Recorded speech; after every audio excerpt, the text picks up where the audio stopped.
Hello. There we go. Yep. Can you hear me? All right.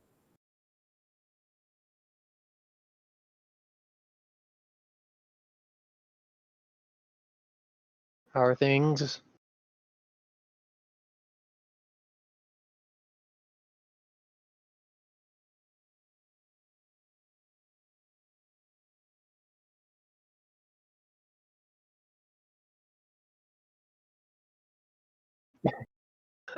That's exactly it. Yep. Yeah, I really want to play, but I'm busy right now.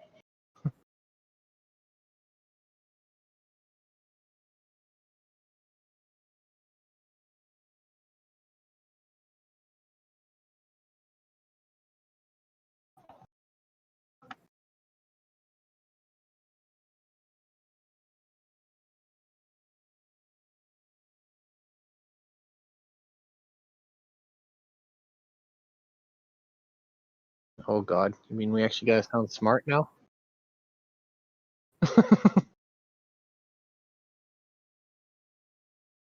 We gotta be smart. Oh.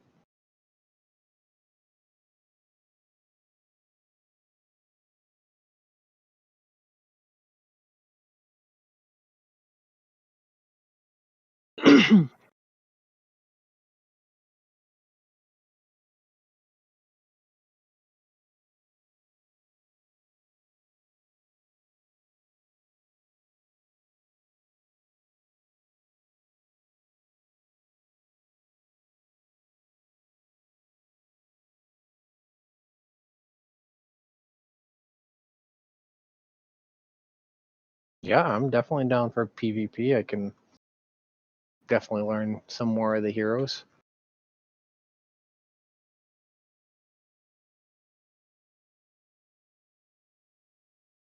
Flip.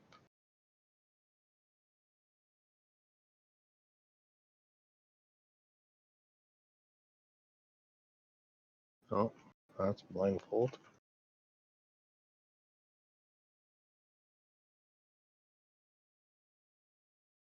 How do you bring one up? Closer view? Oh, Alt. There it is. Okay.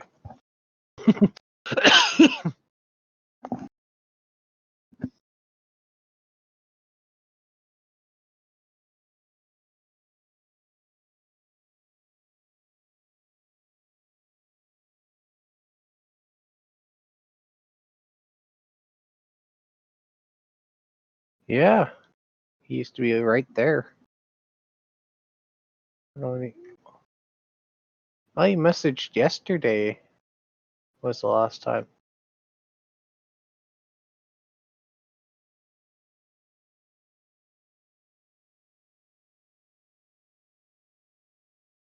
Is he on?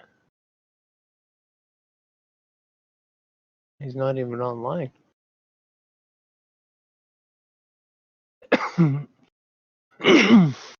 Nope,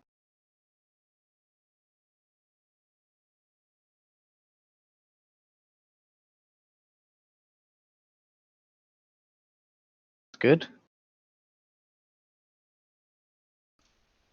Hello, everybody. Well, this is Arena the Contest in Tabletop Simulator. Uh, I need to come up with some kind of catchphrase or something, I guess, so I can be like all the cool streamer people. Maybe I'll just, tell people how to play the game and save all that fun stuff for the actual entertaining people out there. Well, right now we only got a couple people on, so we're gonna see, kind of wait for a few more to get on, and then hopefully we'll be able to start. I'm thinking we're gonna do some PvP tonight, but first I'm gonna kind of go over the basics of the game, and then we'll basically start moving into how you actually play and play it all out. So. Anyway, so for people that don't know, Arena the Contest is a Kickstarter board game, a miniature board game that you can play, what is it, 1 to 8 players. You can do PvP or you can do PvE, which is through the Epic campaign. There's quite a bit of content in here, so there's lots of things to play and lots to do and learn. But we're going to be focusing more on PvE tonight, which is a little more focused on specifically the heroes of Arena. In PvP, you play matches of. I think you can only do 3v3 and 4v4. Is that right? I don't think there is a 2v2 option. No, from my understanding, it is 3v3 or 4v4. Yeah. I You was. probably could, but Yeah, I mean, you could do a lot of things if you want to make house rules for them, but we're going by whatever the standard rules are. Um, so anyway, so we'll be doing probably a 4v4 just because it's a little more action, a lot of things going on, but we'll kind of see. So anyway, there's a whole process that kind of goes in determining who is going to start, but in the meantime, I'm just going to talk about the heroes that we have here for PvP. So in this game, there's 7 classes. You have the brutes that are in the red over here, tacticians. You got tanks, and this is all going. Oops, this is all going in to the right here. You got healers in green.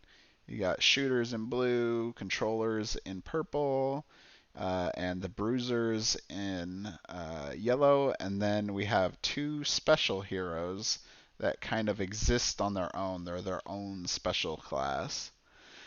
Um, so anyway, just to kind of give a quick rundown of what each one is, the bruisers are kind of like your traditional melee DPS damage dealer guys. They get in the fight and do a whole bunch of damage, but they're kind of glass cannony and they kind of can get beat up pretty easily.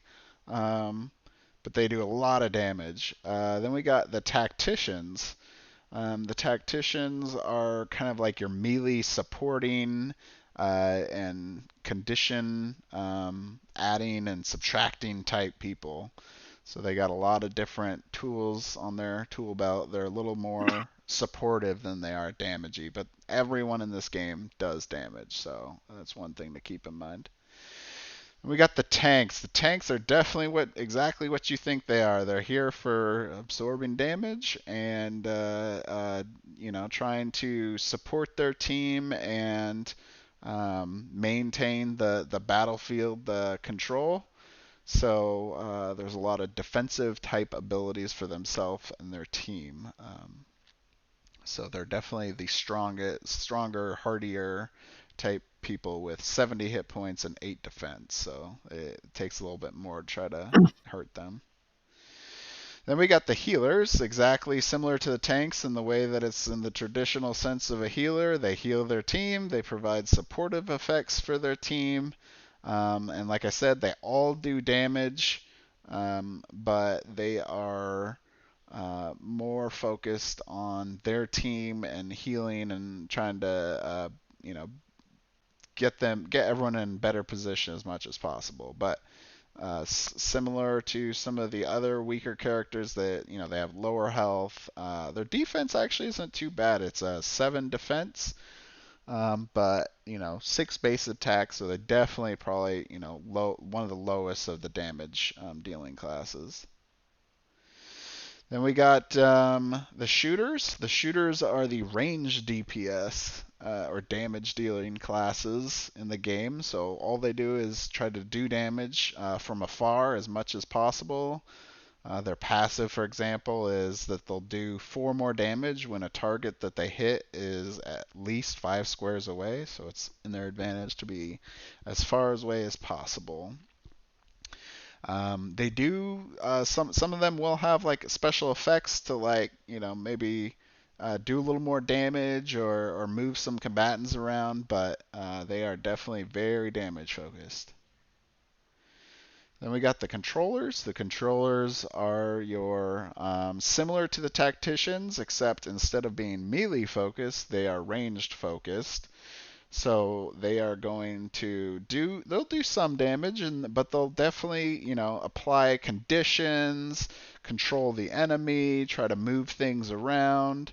They're definitely more focused on helping their team and kind of controlling the battlefield, and that's kind of where their name is. But yes, all similar with lower health, lower defense, not as much movement as some of the other supportive classes. Then we got the Bruisers. The Bruisers are the kind of like they're kind of interesting class because they're more of a middle ground in the way that they're kind of flexible, versatile type characters. They can do some of them do some pretty hefty damage like Vanris here.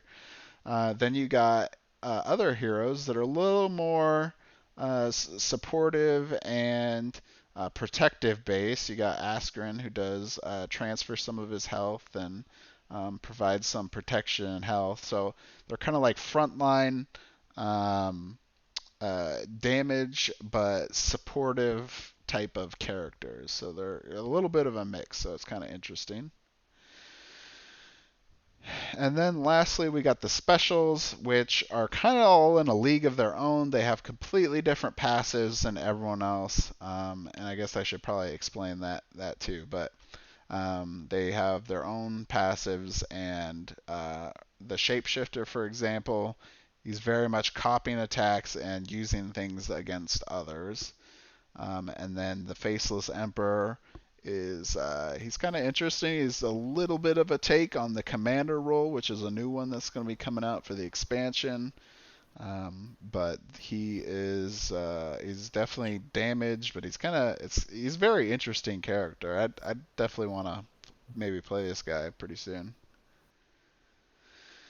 One quick note about the classes is each class has a set of stats and then a passive ability, and the passives in the bottom here, for example, is Circle of Retribution. That is the same across all four heroes of that class. They all have the same passive, all the same stats. So you're all getting the same thing. But their four abilities that they have two primary. All characters have two primaries and two specials. The special attack can only be used once.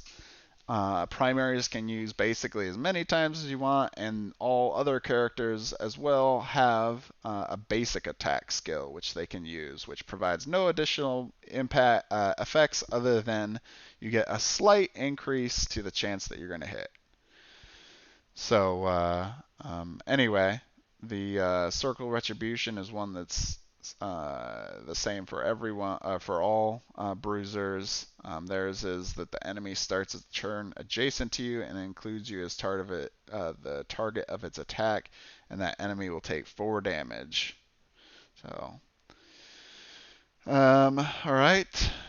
I think really one of the best ways is just kind of, get going. Let's see if we have anyone else on. Hey, what's up? Hey. Zach. Hey, Zach. How's it going? Pretty good. How you doing, James? Doing good. Just trying to see if we'd have any other people to join in here. No worries. Well, there's 2 of us here. We're just sharing one Discord because our laptops are next to each other. So if you guys are both one, we can play 2-on-2 if you want. Oh, yeah? Okay. Do you have... We both have Tabletop Simulator, so it should be, if you give us the info, we can both jump in there and sure. fill 2 seats at the table at least. Awesome. Okay. Why don't you...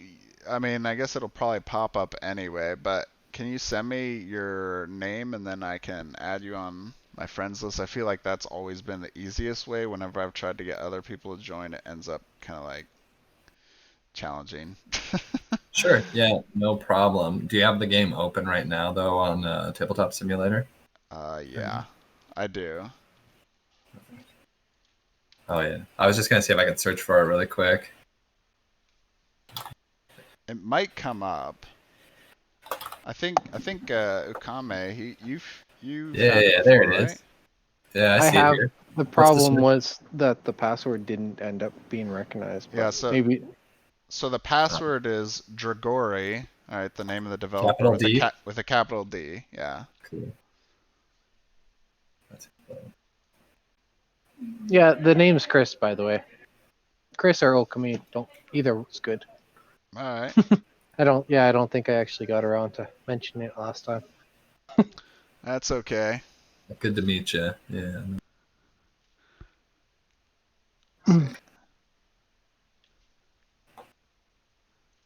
Let's see.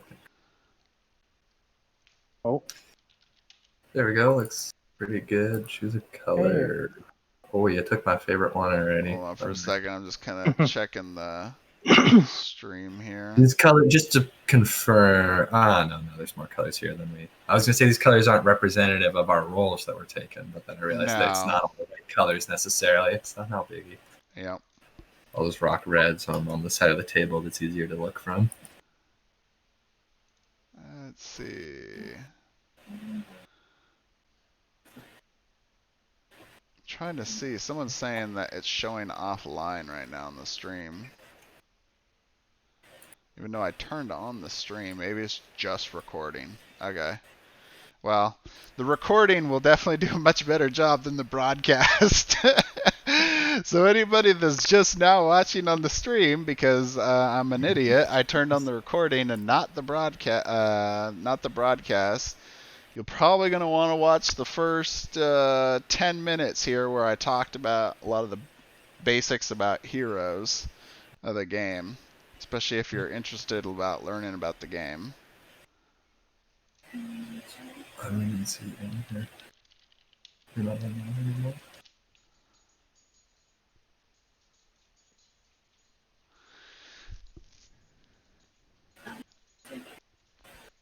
excuse me.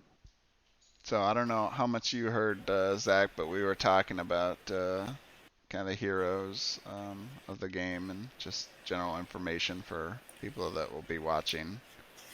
Oh, gotcha. Do you have the Discord connected to your stream? Like, can they hear me or myself and Chad and everybody else? Or is it just you? Oh, cool.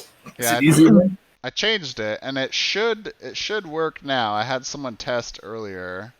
Last time it wasn't the case, but you're not hearing like an echo from me or anything. I'm trying a new thing with my mic since it's both myself and Lauren here, who's with me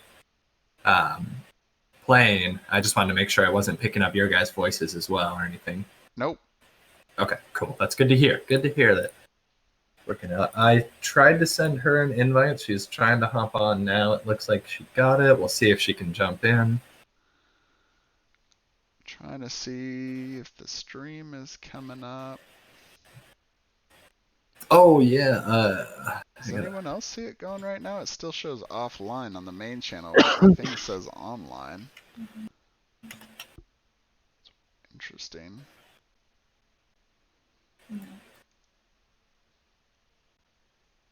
You just, James, you just posted your character, your community characters that you've done in the Arena of the Contest Daenerys Adventures group, right? If I remember correctly? Yeah. It wasn't anywhere special or anything, right? No. Okay, cool. I was just going to post mine or the one I've been working on, and I just wanted to make sure that I didn't, like, throw it in the completely different place or anything like that. Oh, are you talking about in the Discord? Or No, the Facebook group? I was talking about on Facebook because I think that's where I saw it last. Did you have one added on? So I have all the, at least the stuff that I have. If people want to send me more, if you guys come up with any characters or whatever, but or if you want to add it yourself, the community creations area of Discord, I got an area for heroes, quests, bosses, and then painting. All right. If anyone wants to post stuff in there, then. How do you attach a file to this area? Is it the plus symbol here? Oh, got it. Yeah. Okay. Yep. Okay, so now I feel dumb. I can't believe I said that out loud. Okay. Sorry. All right. Now it's showing live. All right. Awesome. Here's what?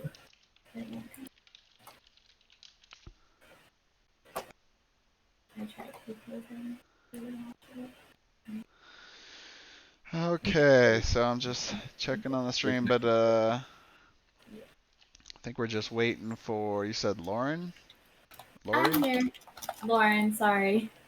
That's fine. I'm having a hard time finding it for some reason. Yeah, I think she's running into the issue that you were referring to before, where Exactly. some people That's having trouble. what. So you can add her, I think, through the friends list there. That's what I tried, and it didn't work. Let me give her one more invite because it's not even for some reason her connection is on there. No, okay, that's my Steam. Being cranky. There we go. Yeah, looks like it's streaming now.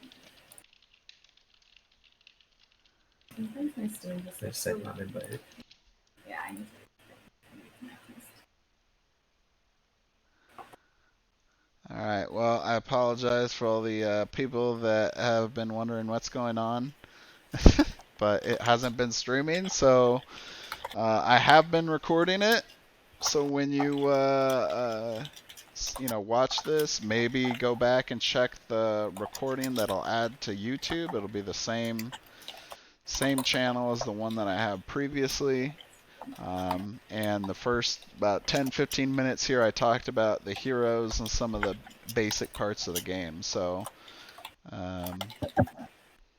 oh yeah. If anyone has any questions or anything, I mean, if you would like extra opinions on it, Lauren and I have played through what are we like halfway through the campaign now, and played several PvP matches. We just love it. Super fun. Yeah, it's a ton of fun game. Yeah, and I think a lot of the fun or the enjoyment I find from it is a combination of that it's a very approachable game. So I've been able to like bring it to family outings, to like other friends, and whether or not they're huge board game enthusiasts or not, like it kind of has a little bit of appeal to everyone. You kind of show them a few characters, or you show them one that you think they might like, and it's so easy to get people hooked that way. Definitely. I mean, the really what makes this game really exciting and fun to play to me is the variety of heroes, right? You got 7 classes. You can only play 4. You only pick one hero per class, and then all of them play so differently, so that when you mix and match them up together, it's like playing a completely different, strategy and game, between all the different combinations. So makes it fun to come back every time and do something completely different. Yeah, it's the variation. It's exactly what you said there, and it's that variation on the map. It's that variation in that every time, especially if you're doing tournament play where you can ban a character each, you can really throw a wrench in other people's plans. If you know they really like a certain character, you can try and you have your own plans. You're gathering these characters, and like you said, you have to be really careful or selective in a sense about who you choose, because once you pick someone from that class, you can't pick any, you can't go back to that class, as you've said. Yep. And so it's those different comps. It's that kind of mixing and matching of characters and blending of skills that gives you the depth of the game that's really fun, to where if you, at least for me, I'll always be like, adding little story tidbits of like whenever a miss goes off, the reason why it got missed, or like funny things that are happening as occurrence on the board or whatnot. Because I also think it's pretty cool that you can play some PvP games where you like each pick out bits of the map and then get to kind of custom make the arena as you go. Yeah. It takes a bit longer, I'll be totally honest. You got to sit down with someone who's ready for that kind of a commitment to an afternoon of games, but yeah. But it's pretty cool. It's actually that reason right there is why I like to start with this map, especially for anybody that's watching and just starting to learn the game. Yeah. Because, this is the standard map that comes with the core box of Arena. And it's like Dragori's I'm pretty sure it's their first map they ever made. So. Oh yeah, and it's great too. Very well balanced. Like, yeah. At first, I thought the one side with the 2 altars on it and the like lava bridge was the better side, but the other side has like some really good cover from the walls. And honestly, they both have their ups and downs, and it's like because the teleporter's there, it really just leaves you with so many options of how you can attack them and everything in the arena easily. That it's that honestly, the first map's probably the one I have the most fun playing, if I'm being honest. Yeah. So anyway, I think we'll start with this one. Let's see. Is she still trying to join? Yeah, she saw the game there, and we even got to the password phase. I think her computer's just running a little slow here. Yeah, it's the Flanks. How do you pronounce your gamer ID there, James? Is it Flanks? Yep. Flanks. Okay. Yeah, so I'll just double-click it. We'll try and type triple. All right. So while she's still trying to get worked in, we'll just kind of get started here. You guys want to be the blue or red team? Yeah. Zach. We'll be the. We want to be blue or red. We'll be the red team for now. Yeah. All right. I mean, not that it really matters. It's just yeah. It's just one or the other. Special ready token you want. All right. So normally, you, I believe, roll the dice for determining who starts with the selection of heroes. So I assume you know how to play Tabletop Simulator, right? Yeah. Okay. I'm gonna roll. Oh, a 2. All right. Off to a good start.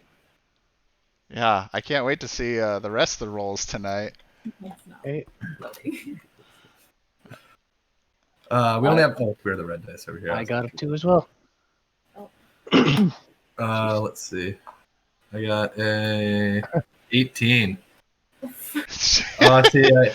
Some people get happy about that, but I'm worried now because you guys are burning your bad rolls quickly, and I'm spending my good rolls. We'll see. So I don't know how much Tabletop Simulator have you done. There's like 2 main ways to roll. You can shake it up like this, or you can hover over it and then you press R. And then yeah, that's what I did there was the second, just so you. I don't know if you. All right. I was just making sure that you know too. Oh yeah. Yeah, sorry, thank you. Okay. All right, so you guys will get to pick the first hero, and then we'll get to counter pick you. Cool. Are we doing artifacts and scrolls and everything, or what's the? What would you like to do? We've played with artifacts and scrolls. Well, actually, no, we've played with artifacts and heroic actions. Yeah. Quite frequently. I don't know that we've broken into scrolls. We're probably okay doing it because it's not too much more, and we understand the game itself plenty. But whatever you guys feel comfortable with, we're cool just doing like artifacts and heroic actions. Yeah. No first aid kits to try and keep it moving a little quicker or whatnot. Because are we doing 2 characters each, so a 4-on-4 match? Well, so 4 characters each, so it's gonna be 8 total characters in the game. Oh shit! All right, this is new. Here we go. Were you guys playing 2v2? Oh, when we would play each other, yeah, when we would play 1-on-1 on each other, we would do 4v4. But then when I play with other friends and we do like 4-player games, we usually do 2 characters each to keep it still at 4 heroes. Oh, I see. Okay, so each person plays 2 characters. Yeah. Okay. Yeah. Gotcha. Yeah, I mean it'll be the same thing. Yeah, it'll be each person playing 2 heroes. But I was just saying like for the normal match name it would be 4v4, right? So you're gonna have 4. Sorry. I think my bad. I think I misunderstood you there. I thought you were trying to say that we were each gonna pick like myself and no. here we're gonna pick 4 characters. No. And we were both man. We're like, holy crap, 8 on 8. No. We're playing within the rules of the game. So one team will have 4 heroes between those 2 people, and the other one will have 4. All right. Well, I guess that means we should stop dallying and really decide who we want to go with. You can mute your microphone too if you got some kind of ideas or secrets. That it was that sensitive. Yeah. All right. We'll take a second to really quick discuss our strategy. Just give us like 5 minutes, hopefully a little less. Okay. Sorry. Go ahead. Well, I guess for us, Akume, we're gonna be we're gonna have to do our strategizing online here with everyone else. Oh, great! Huh. We'll honor it by deafening ourselves when you for a couple minutes here, and you guys can talk. And when we jump back on, we'll let you know that we're listening again. Yeah. Okay. All right, we're gonna do that now. All right. Yeah. I mean, Obviously, Well, they're going to get the first pick, so we can always change it. But what characters would you like to see in this one? well, the first one I was thinking the Minotaur. The Minotaur? Yeah. Murloc, the Minotaur. He is a fun character. He definitely a little more challenging to play, but he's interesting in the way that he's got a lot of movement-related abilities that many of the other heroes don't have. He's he's a lot of fun. Is there anybody else you'd like to see? I like the samurai last time. I liked him. Rokaru, the samurai. Yep. So in our last match, Rokaru, he did some interesting things. He got his dragon spirit. He actually got both of his specials off. Dragon spirit, which was very beneficial in our last match, which I believe you can view in our past recording. He moved around the map. He even made a risky maneuver to run through lava to attack the enemy hero. It was a pretty interesting play. I'd like to be a little narcissistic and pat myself on the back for that idea. Well, you were the one that came up with it. Yeah. So. How about you? I mean, for me, like I'm sure they're gonna pick some like crazy combination or something like that, but I just like seeing different heroes that I don't get to see as often. Actually, I'm really tempted to want to play one of the specials because I have never actually gotten to play one of the specials like for PvP. This is like my third time playing the game, so I really don't know any of the heroes. So Oh, those ones okay. just seem the most interesting that I've got to read. Yeah, so that's good. I mean, there's plenty of people that are in here that don't, really know much about the game either. So we can talk about some of the different heroes that are even available. We'll talk about the brutes real quick to compare some of the other characters. So Murloc, he is, like I said, definitely more movement-based type character. He does actually a lot of damage. He has this ability, Reckless Blow, that does 16 base damage, which is actually pretty high for most of the characters in the game. And then, of course, if he actually gets a crit, he takes there's 10 additional damage instead of the normal 5 for a crit. So that's pretty awesome. But the downside is he has to take 3 damage before doing this attack. We have Cedric the Wolf. One of our community members likes to call him the Doggo. He is not a dog, he's a werewolf. This character, actually, he can do the most damage in the game, but or at least almost the most damage in the game. But he has to be below 35 health to be able to do that. If he's higher than that, then he loses out on some of those extra abilities that he gets. So he's very much a type of character that needs support. Then we got Qatar the Barbarian. Qatar is pretty, actually, you'd call him a basic bro. He's just very consistent damage. He's got ability here to like increase his chance to hit for lowering some of his damage, but he doesn't have a lot of crazy moves or anything. He's much simpler to play, but he's a very solid, character, and especially a great one for people that are just starting to learn too. We got Count Blake, who's the last brute. He is the character that's a little bit. He's probably the lowest damage brute. He does some effects. He's got, but he can heal himself through 2 different moves, and he has ability called Call of the Master, which makes it so that way he can control another character and make basic attacks at the I think it's like, what is it, at the end of all of his turns. So that is a very kind of crazy ability. Probably don't have enough time to go over all of them. We talked Ricard last time. Garen, if anyone wants to stream, I did on Wednesday where I talked about was in the campaign. Garen actually, his backstab ability can do potentially 20 damage each time, which is extremely high, but he has to be well positioned for it. So it's a little harder to get. He's actually good for PvP. He's got some control effects by removing specials and primaries and copying those. So he's very versatile. But in PvE, he's not quite as good.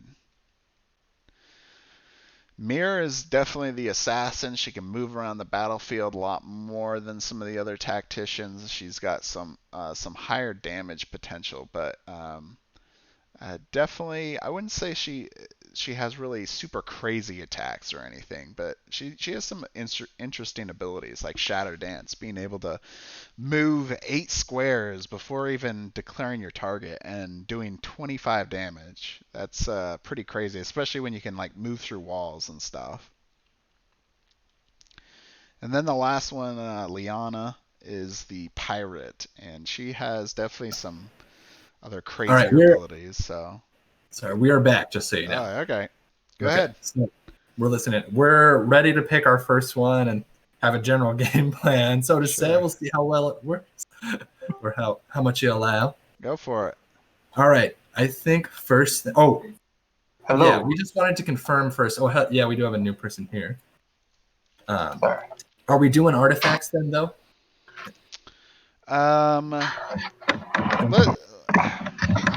We could do artifacts. I normally play. We are totally cool either way. It will just affect our first pick. Normally I just do heroic actions, but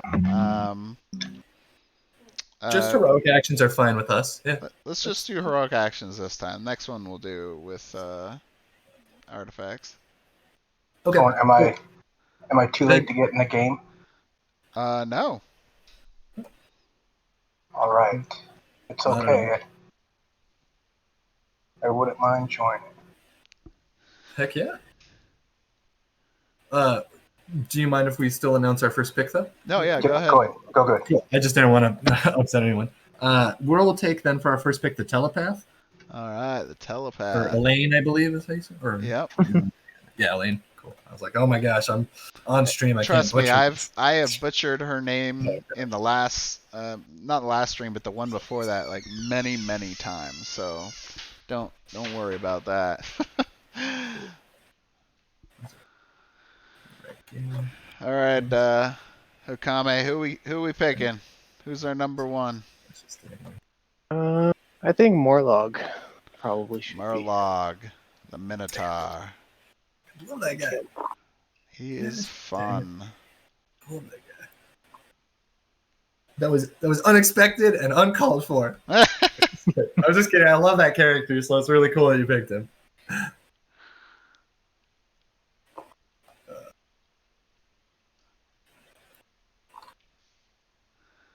So Zayden, you hopping onto our side? Yeah. I just gotta log into tabletop. So we got, hey, let me check Discord real quick. So it'll be, I think it'll be whoever's team he joins. Hey, Mike, are you planning to play? Or did you just want to watch? I don't know if he can hear me. Sorry, were you talking to Lion? No, I was talking to Mad Mike 01. Okay.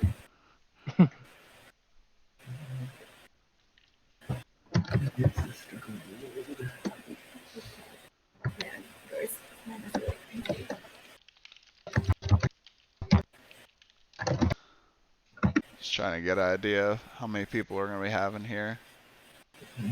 I'm fine with more people, and if for some reason we get like odd numbers or something too, I'm fine with, just kind of doing the narrating, just because I am kind of streaming and I can kind of keep a watch on everything. And oh yeah, well, whatever works best, honestly. I also don't mind if we have an uneven number on the team playing one character or just dividing it up however.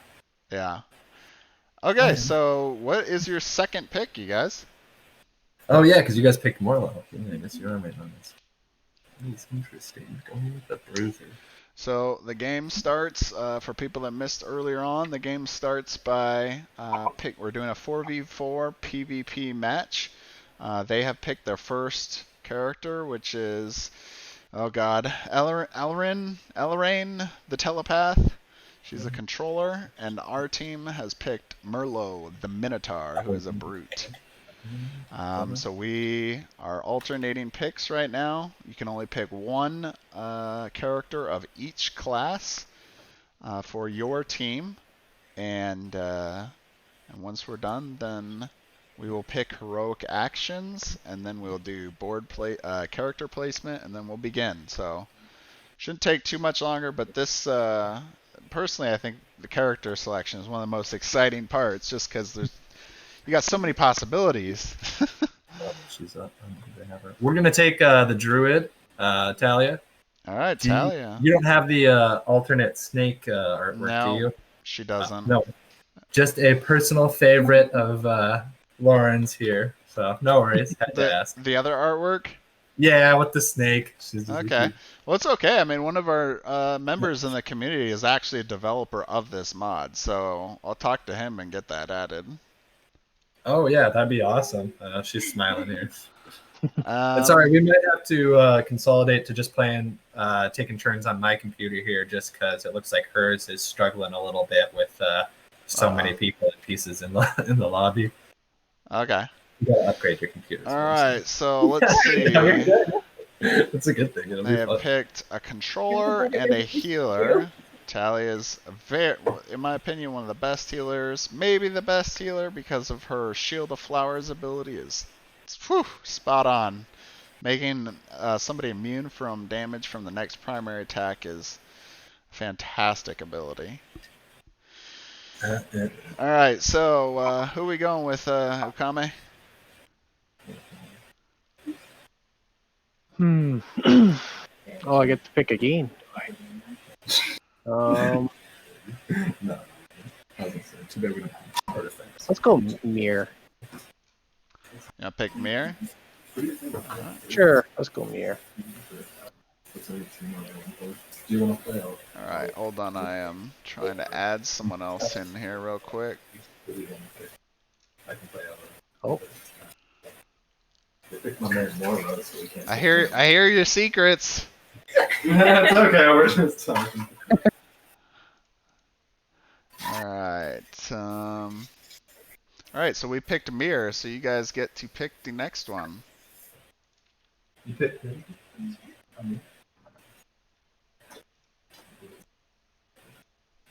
I am adding Zidon right now. Interesting. Okay, get ready for high damage.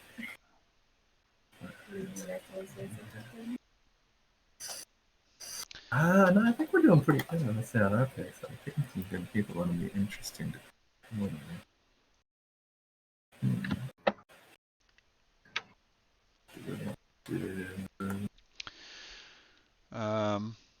Let's see, did you get the invite there, Zidon?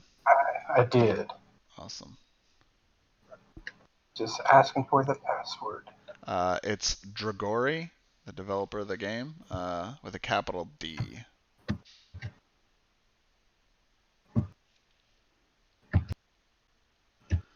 Who's your next pick?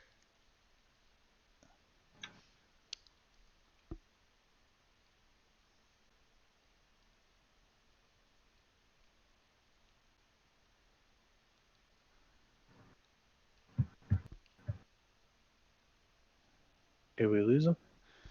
Ash, I see you in the chat. We don't acknowledge people that are harassing the streamer.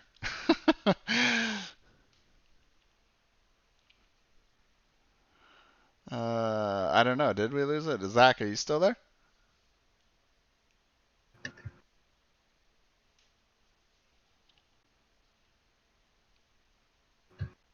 Uh-oh. Might have dropped off here. Hopefully not.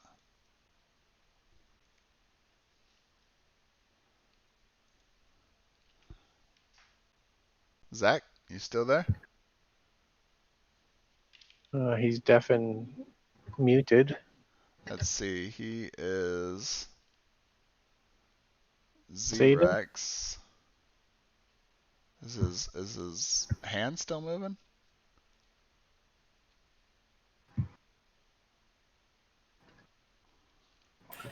All right, for our third pick, I think we're gonna take Arun the Shapeshifter. Ah, the Shapeshifter. Oh man, you're pulling out the special. Nah, man, now I'm jealous. Yeah, I wasn't sure if we were gonna play with them or not, but I definitely want to try him out. Yeah. It's okay to pick him, right? It was. Yeah. Yep. That's perfectly fine. All heroes are available. There are no banned picks. Cool. Yeah, my compliments go out to the gentleman or the gentle lady that designed this. This is excellent. The artwork on the table and everything, map layout. Yep. Yep. Really. And it's actually come a long way. When I first tried this mod, it would just send a gigantic pile of components all over the board. Oh, I've opened a few mods like that. And it's just like, oh, that sucks. But okay, so anyway, it's our turn now. Zayden, are you in the game now? Yeah, I'm in. Awesome. So it looks like we're gonna have 5 players. So I'm thinking I'm just gonna, narrate and talk about the game and stuff and what plays are being done, and you and Ukame will actually play as the blue team. Okay. So if you want to if you guys want to pick the next hero, it's your guys' turn. Since I'm just now leaving that team, I would suggest at least getting one ranged character here pretty soon. Respect that. You can pick the last 2 since I picked the first 2. Oh man, all the pressure. Have you played before, Sidon? Just to make sure. I haven't played PvP. I have played PvE. Ah, okay, all right. Well, since the other team has played some, I'll try to give some hints here or there, just so it's not going to be too one-sided for the guys that don't have as much experience. Oh yeah, that's fine. Please do. So I'd suggest potentially somebody that's a shooter or a healer character or maybe a controller. I'm kind of leaning you're going to need more damage.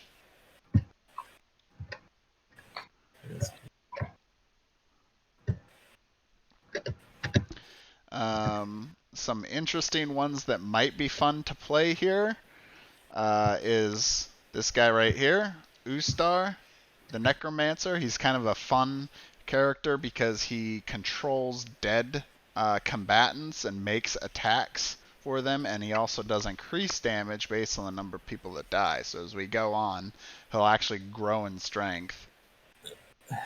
I think he's the most powerful, or he is the healer that does the most damage. Yeah, he's the highest damage dealing hero. Or healer, sorry. Yeah. I was like, ah. Yeah, not hero. I think you guys might actually have the highest damaging hero, at least basic attack wise. Morlo's he's pretty devastating. Yeah, Merlot's pretty good. Yeah, one of his abilities is pretty strong, but he's actually still not the highest one. Is it because Cedric at like below 35 health is yeah, what you're thinking? Cedric actually does more. Yeah. Let's try Easter. All right. It's Do you the know only how to? healer I haven't played with. So you can just select all of them, and then you. Yeah. Oops, sorry. Oh, oops. Oh crap. So you can just drag and select, and then pull them all over. There you go. All right, so you guys, red team, make your final selection here.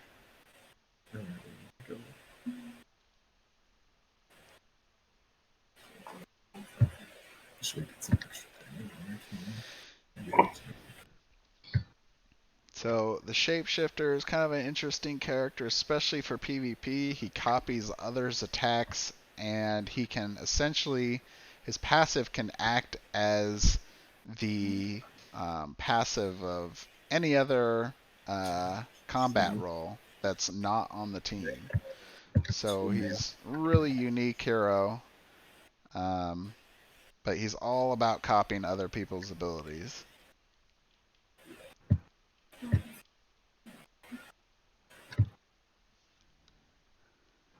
And on the blue team, they picked Ustar, which has pretty strong ability. Cursed is, in my opinion, one of the strongest conditions in the game. It's makes the enemy team roll twice, and they have to pick the worst result. So it definitely increases your chance of missing.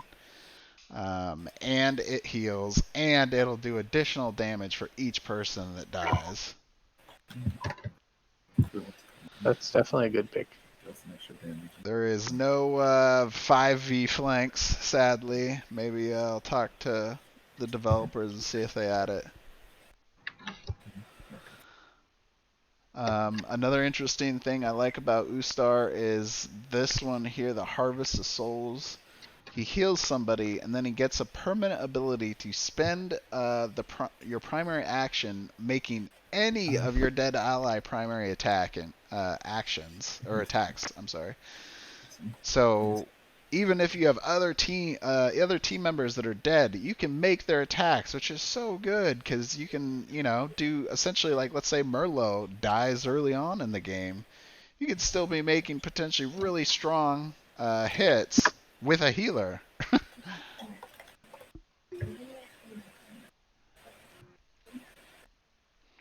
All right, who's your last pick, red team?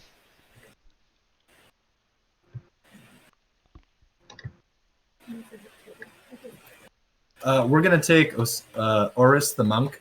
The monk, the bruiser.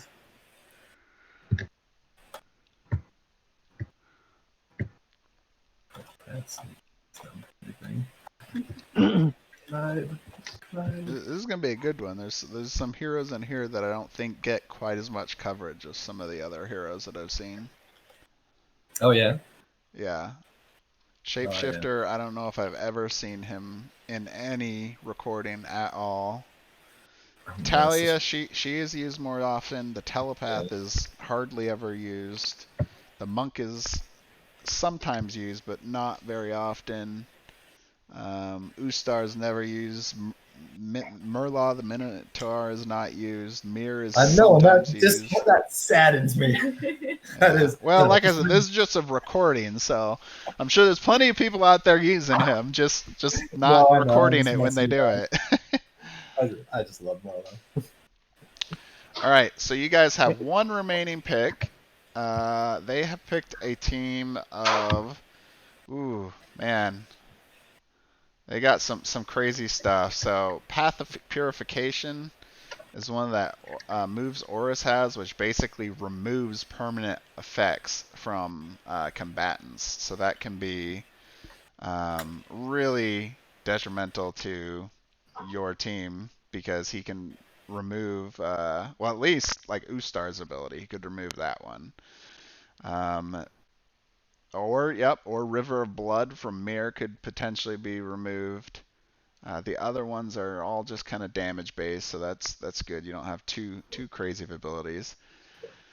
So let's see. You got a healer, so you might want to go with.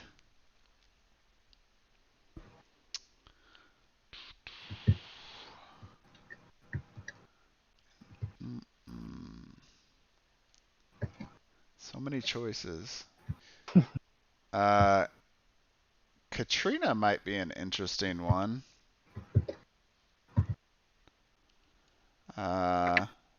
She's actually Alexandre's favorite character in Arena. He is one of the developers of the game, for people that don't know. She's got an ability to be able to swap health values with other characters. Vanris. He's a very high damage bruiser, and he's got some crazy abilities to move people around and do additional damage. Let's see. So you haven't picked a shooter. Maybe we should get a shooter on there. Averlum, high damage for AoE. With 4v4, it's probably more possible to do a lot more damage to people if you can get them into the right position. I was looking at Juliet. Juliet's very good. She's got a lot of different abilities. She also increases her chance to hit. She's not the highest damage single target. That would be Zanuck, but she's got some abilities to slow people down and increase her chance to hit. So she's definitely more solid. I like Blessed. Dice have a tendency to curse me, so Blessed is always beautiful. All right, you gonna pick Bless? Juliet, sorry. I think so. Yeah. All right, the Ice Sorceress Elsa has made the board.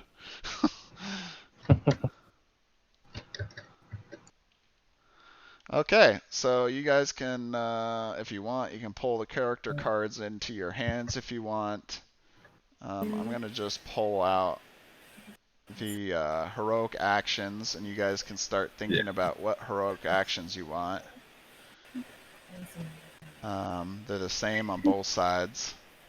And I'll just kind of go over them real quick. So in Arena, you have a special token. The special token can be used.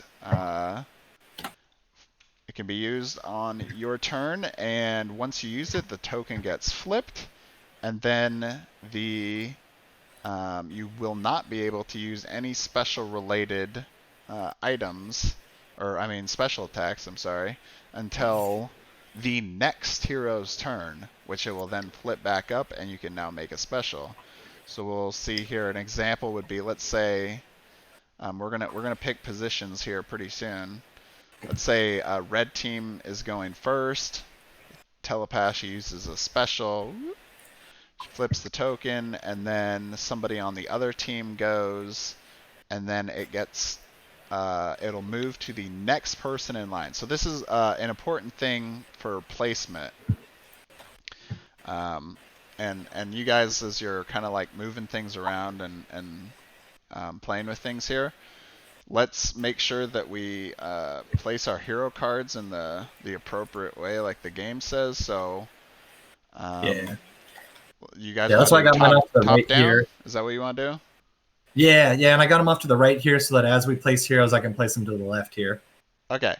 All right, so we'll do top down. So that means your first hero, whoever that is, let's say the telepath is the first one going. She'll go here, and then let's say you guys want the monk going, and you guys can move this after I'm done. I'm just showing. And place it like this, so the order will be set every single time, that they will always go in this order. So the telepath will go, then somebody on the other team will go, then it will always be the monk next, then the other team will go, then it'll be the healer, and then back to the shapeshifter, and then it'll restart. So when I was talking about the special before, you flip it over for the first usage, you skip the next guy, and then on the third person, it's back up again to use by Talia. Alright, you guys can arrange it however you want. I'll move your guys' health tokens for you. Oh, since you haven't placed them yet. Oh, we can place them. No worries. Let the other team and that stuff unless you want. How do you grab the whole deck? You have to grab it and hold it, like click, and then hold for a second, and then it'll move all of it. Ah, there we go. Okay, that works. Thank you. Okay. So, the shapeshifter, what combat role will he be assuming? The trigger was you recruit I always struggle with his name. Harun to your team. So, what role will he assume? He can't assume healer, he can't assume bruiser, and he can't assume controller. Yeah, he'll be taking Tactician. All right. So Tactician, I believe, has 65 health. Yep. Or no, 60 health, 60 health, yeah. 7 basic attack, 7 defense, and 6 movement. Okay. And they're melee based. Let's see if there's a way. So I don't know how other people track what role is taken in the game. And then the healer third. I just usually take one of the cards that's an extra and honestly slide it like semi under him. Yeah. If you're cool with that, let's just do that right there. Yeah, that's fine. That's kind of what I was thinking of doing, actually. Just cool. So you can remember what it is, because, for everyone else, it's going to be like, wait, what was the stats? Oh, I don't know, because it's not written on the card. Yeah, it'd be kind of cool if they had like an extra 7, I guess, or however many classes there are, like cards for him that you could set over his little image there that would just fill those numbers in. Yeah, I agree. But, I mean, this isn't really that bad of a solution. Oh, yeah, no, not at all. Sorry, I'm not trying to sound complaining. No, yeah, you're good.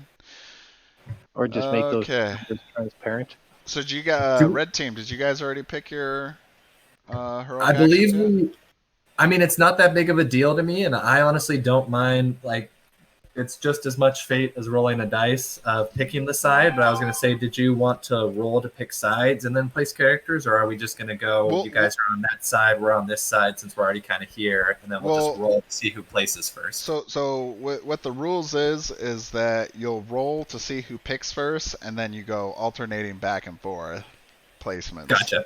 So we'll do that, but before we do that, did you pick your 2 heroic actions for your team? No, I did not. For some reason, I forgot we were doing that. Yeah, so heroic actions, for people that don't know, are special abilities that can only be used once in a match. You get 2 of them. They don't require any roll. It just requires using a special token. For example, this is a very popular one that's used a lot in the previous streams, is that Heroicism. You spend a prime action ignoring vision and range, no roll required. All enemies take 5 damage, and you may move any number of combatants 2 squares each. I think that's one of Alexandre's favorites, because I see him use it often in his previous streams, and it comes up a lot. There's other fun ones here, like Heroic Defense. You or an ally regains health, 18 health, and you're immune to damage. Heroic Absorption, removing a special attack from an enemy and they take damage, and an ally regains 10 hit points and 1 spent special attack.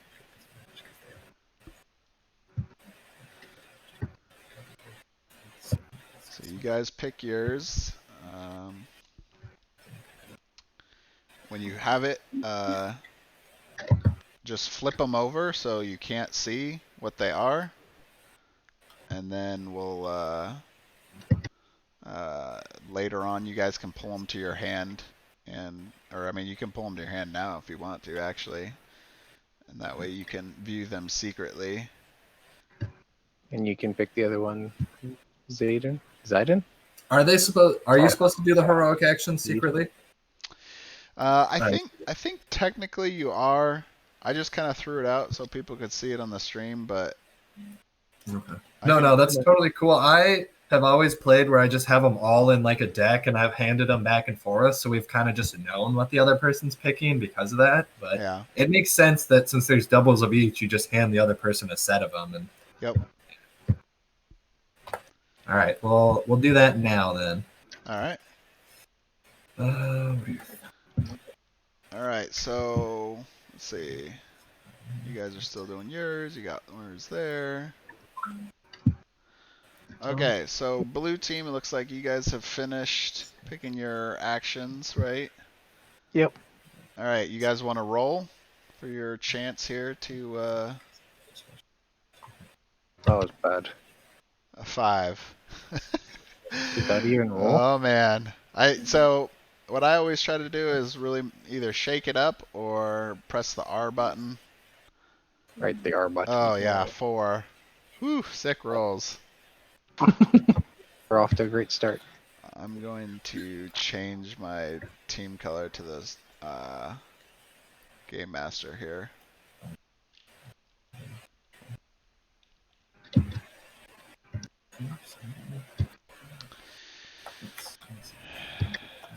Okay, so you guys roll a 5. Does the red team want to roll the dice real quick? What's up? Our team? Roll the dice? Roll the dice. This will see who places first, and looks like red team will be. So red team will be placing their first pick character, which is the telepath. So she will be placed first on the battlefield. Sorry, I didn't know that we were. These aren't the order we were going in. Usually, okay. I reveal the order as we're placing. Okay, that's fine. That's fine. I think that's actually what the official rules say too. So. Okay. Mm-hmm. So you place whoever it is you want to go first. And quick note here. So there's this little blue mark here on the map here. That's the dividing line in PvP to determine which side you can place on. So since red team got to go first, got the higher roll, they get to pick which side they want to go on and get to place all their characters on that corresponding side. So are you guys going to pick the right side or the left side here? Oh, and I guess it's right and left is, according to me, the side with the 2 altars or the side with 1 altar?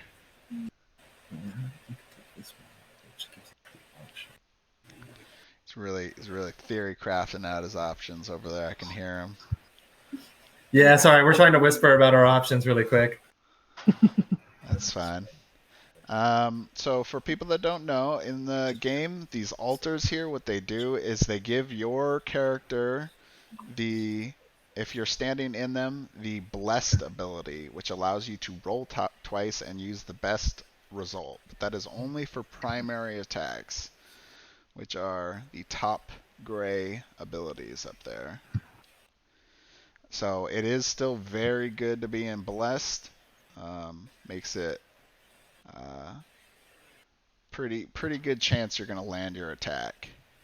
The blues are portals on the map, which you spend a movement point to move through to go to the other blue portal. So it's kind of repositioning very quickly.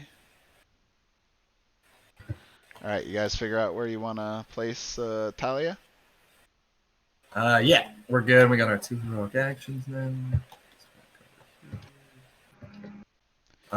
You guys can put them. Heroic actions can go in your hand if you want. Oh yeah, that's just leave them on the table. Whatever you guys want to do. Which side?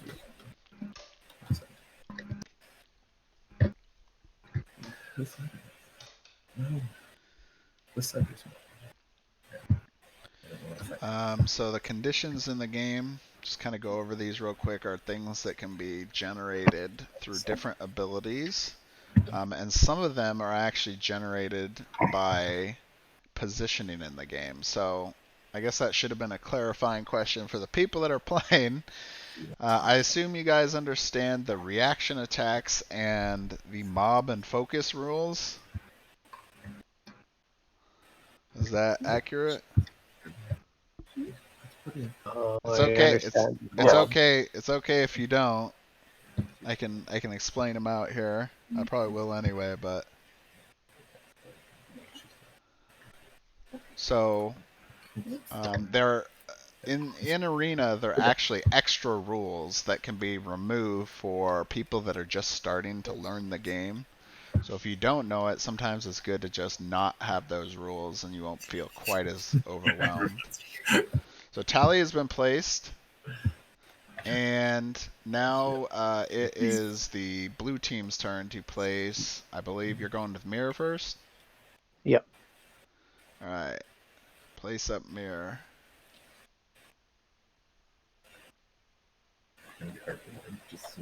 zoom in so it's like perfectly the board for That's us. what I was thinking. Sure. It's all my All right.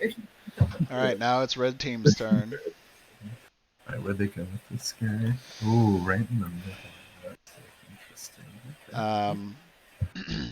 So one of the rules in the game, as I don't know if you guys heard me, do you guys all understand the reaction attacks, focus, and mob, right? Yeah, are we playing with those? Yep. I was Cool. planning to, unless there's somebody that doesn't understand. I'm not sure what the focus attack is. Okay, sure. I'll explain that. So focus is an ability that can basically be made, and I'll just kind of, while you guys are thinking about things right now. Yeah, please go ahead and explain. Juliet here, she's a sorceress. She's a ranged attack hero. Let's say she wants to stand here, right? She is 1, 2, 3, more than 3 squares away from Mir. 1, 2, 3, 4. Let's see. 1, 2, 3, 4, 5, 6, 7, 8. Let's just move her over one more, just so it makes sense that she would be in range of Talia. So what you can do is focus is if you don't have anybody, enemy or ally, within 3 spaces of your character, and you decide to pass on using your movement ability, you fully decline that you will not use your movement, you can become focused. What focus does is it makes your target exposed, which means it has lowered their defense by 3. So now that gives you a much better chance to hit. Like for instance, Talia, in this case, a 3, now she's at 4 defense. So you have a significantly better chance to hit than you did if you were just, not using focus. Okay. Yep. So you guys can... Did you put the telepath down yet? No, not yet. We are finishing up that decision on whether strategizing. Maybe a little bit attacking that. One of the other advanced rules of the game is called reaction attacks. A reaction attack is, let's say Merlot, the Minotaur here, is standing next to Talia. Talia decides that she wants to move over this way, right? But she's standing right next to Merlot.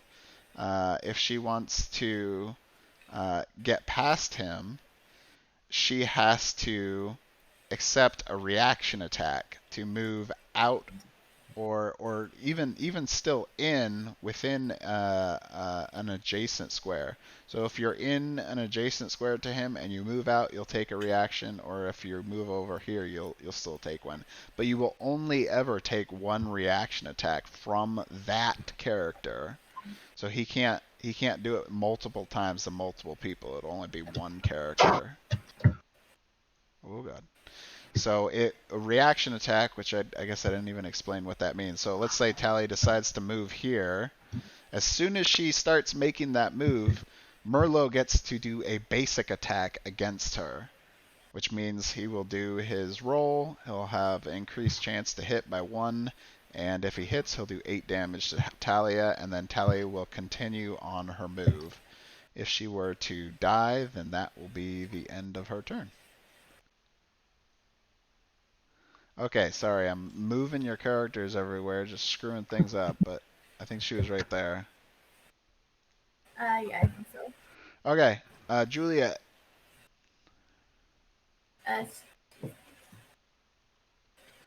There we go. Juliet's placed. Who's your third pick, red team? Who's going next? Oh yeah. I'm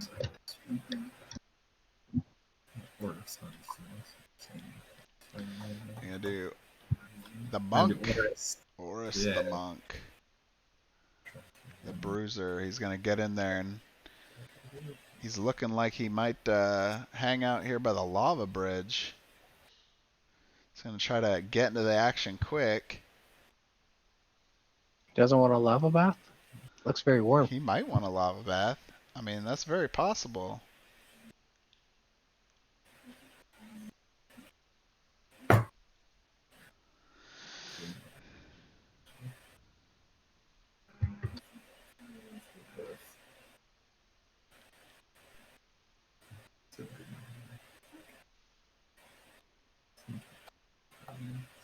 He's all over the place. He can't decide. Trying to make a run for it.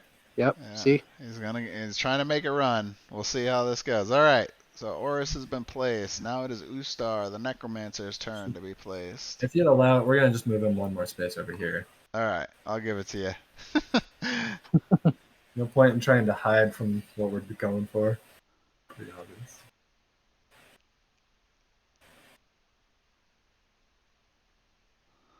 All right. Is that where you want Ustar? Yeah, sure. All right.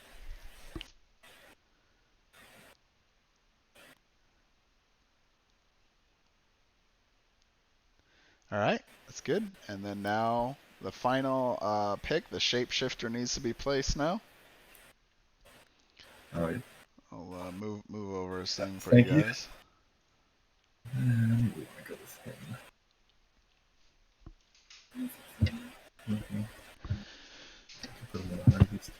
The tactician, shapeshifter, getting tactical today in the stream. Oh, yep, this happens a lot. Are you wanting there? Yeah, perfect. Okay, so this will probably happen a lot throughout the game. So I don't know if you know already, but if you hover over a character and you press Q or E, it'll like shift their character different directions.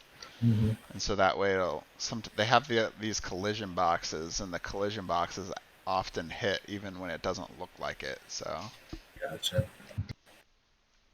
Alright, and then the Minotaur. Where's the Minotaur gonna go? Is he gonna try to run into the action? Is he gonna try to stay behind? He's gotta be yep, there you go.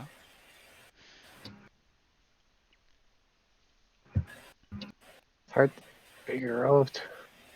Oh yeah. Well, it's tough because this is in 4v4. Usually, someone's gonna get creamed really fast.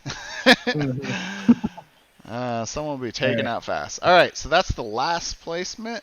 So now we are actually ready to play the game. Welcome, streamers that have been here for an hour and 22 minutes. Welcome to Arena. We're about to play the game now. Okay, so red team, you guys get to go first with Talia. So Talia has a movement of 5, and you get to make your movement and a prime action. A prime action is a primary ability or a special attack or a basic attack or a heroic action. There's also other things like scrolls and first aid, but we're not playing with those today, so we'll kind of skip over those.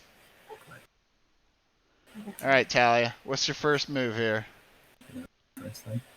All right. So she's gonna move. I believe we got a movement of 5 again? Yep.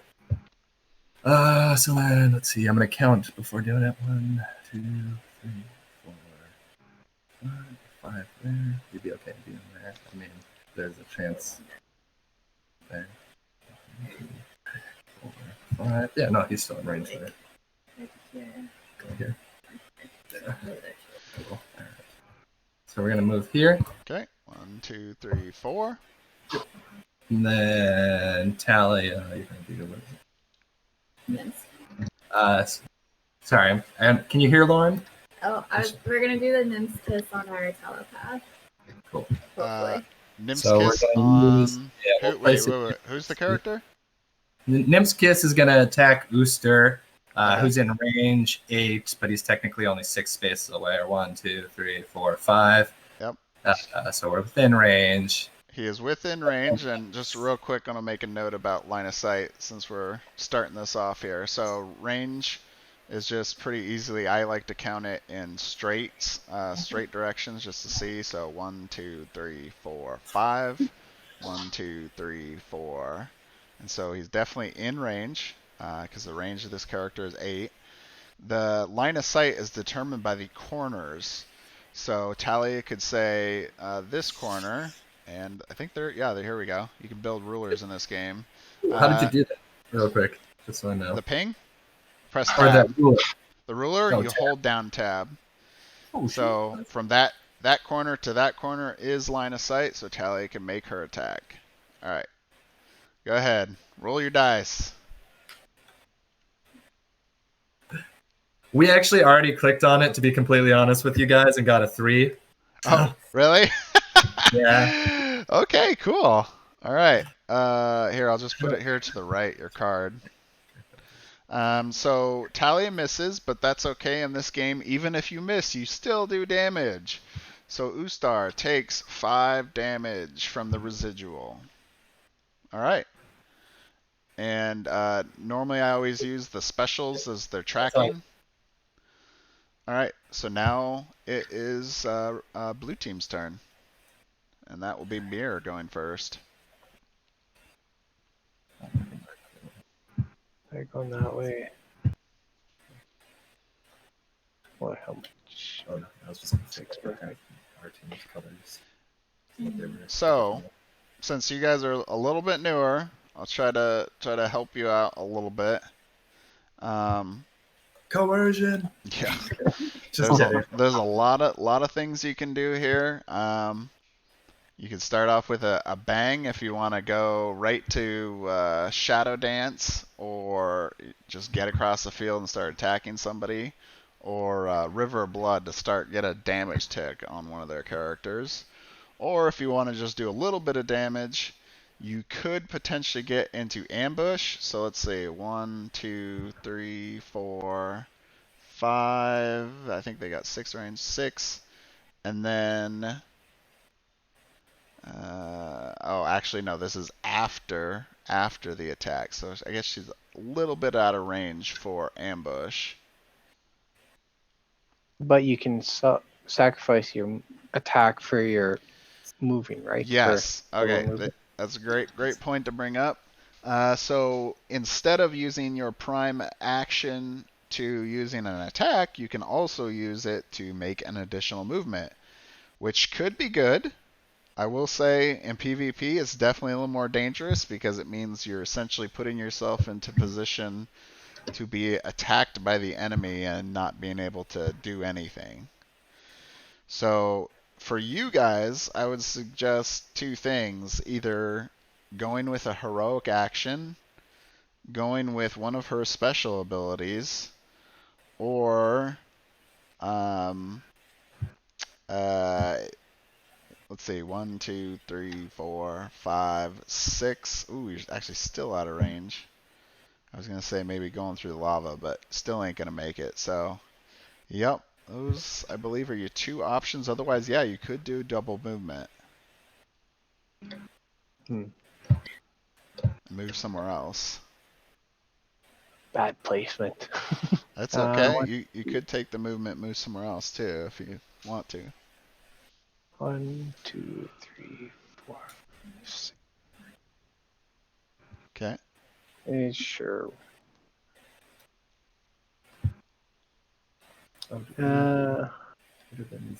Yeah, I'll end there.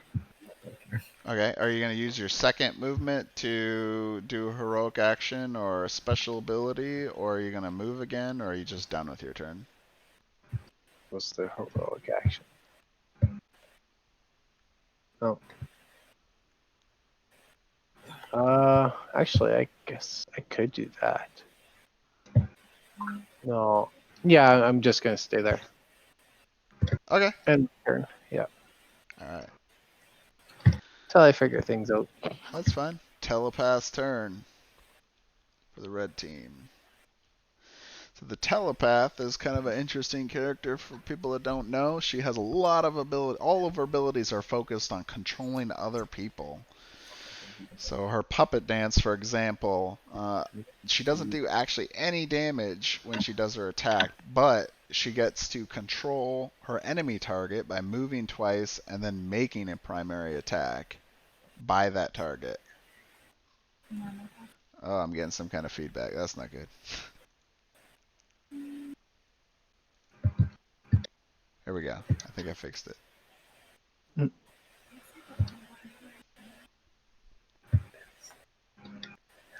All right, telepath, what you doing? All right, what we're gonna do then? What's my movement again? 5. So I'm gonna go 1, 2, 3. 5 there. Yeah. Oh, let's see. Because yeah, I can go 1, 2, 3, 4, and I can use 1, 7 away. Yeah, that works. Okay.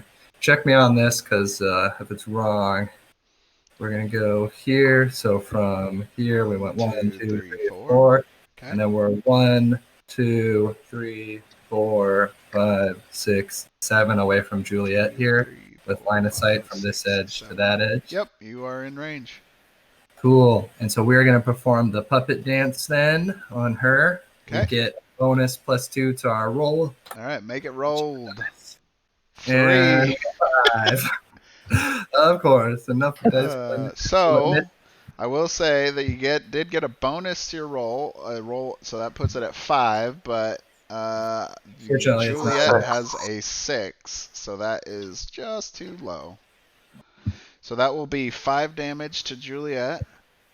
Let's see, she is down here. She'll take 5 residual damage. Another thing to note is because the telepath missed her attack, she doesn't get to trigger her passive, which is Despair, which would do a 5 additional damage to somebody within 5 squares. In this case, nobody's within 5 squares, or no enemies are within 5 squares, so it doesn't actually change anything. Is, just so you know. But... Is he? Booster would have been. 1, 2, 3, 4, 5. Oh yeah, you're right. Just barely in there. All right. Despair. All right, Juliet's turn. All right. So I believe Thalia is within range. Correct. Who? Thalia, the healer. 5, 6, Yep, 7, she's 8. Yep, she is. Okay. And then I have line of sight on her. Yep. So I think I will use focus Okay. to expose. Okay. All right. And then I'm on an altar, which gets Blessed. blessed. All right. And so I'm going to go ahead and frost hurricane her.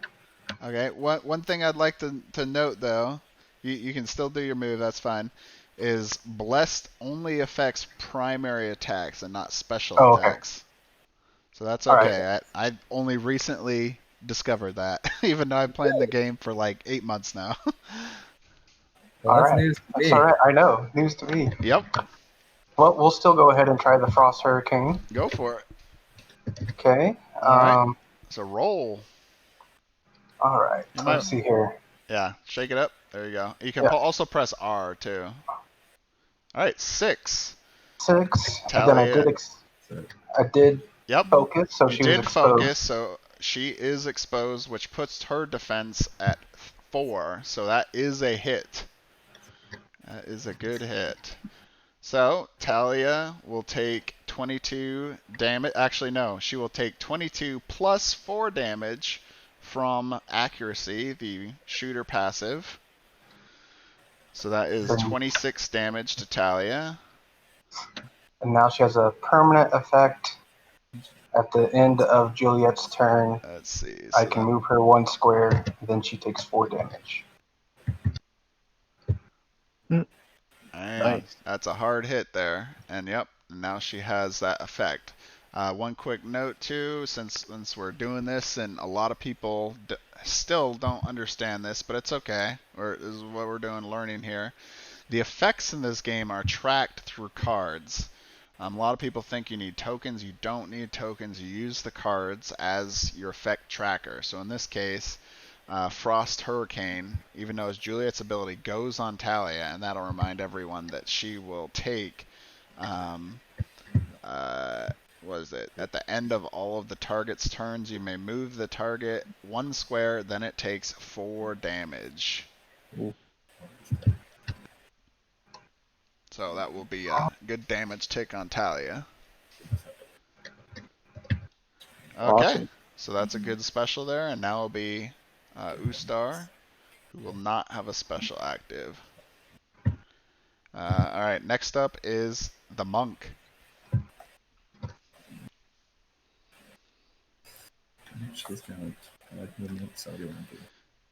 The Monk, he's definitely got some utility abilities. He can move around the board more, make himself a little more protected than some of the other heroes. but he's not the highest damage of all the bruisers.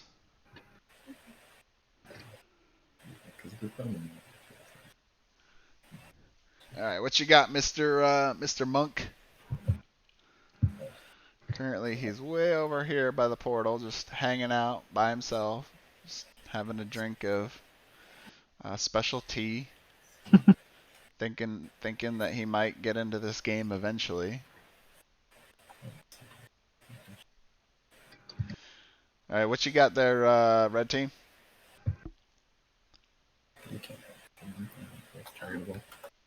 Yeah.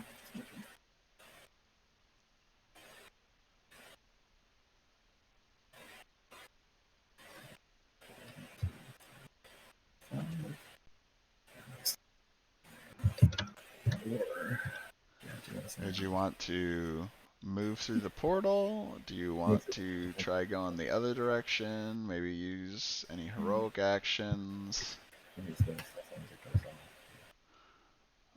What you thinking over there, red team? All right. Looks like Lauren's gonna move the monk 1 to this portal edge. Use 1 movement to portal over here. Okay. More lower.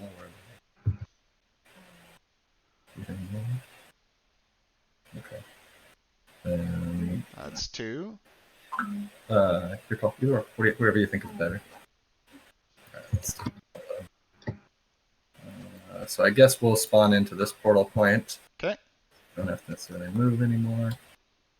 The monk's going to use the key barrier attack. Awesome. Rolling our dice. Let's see what we get here.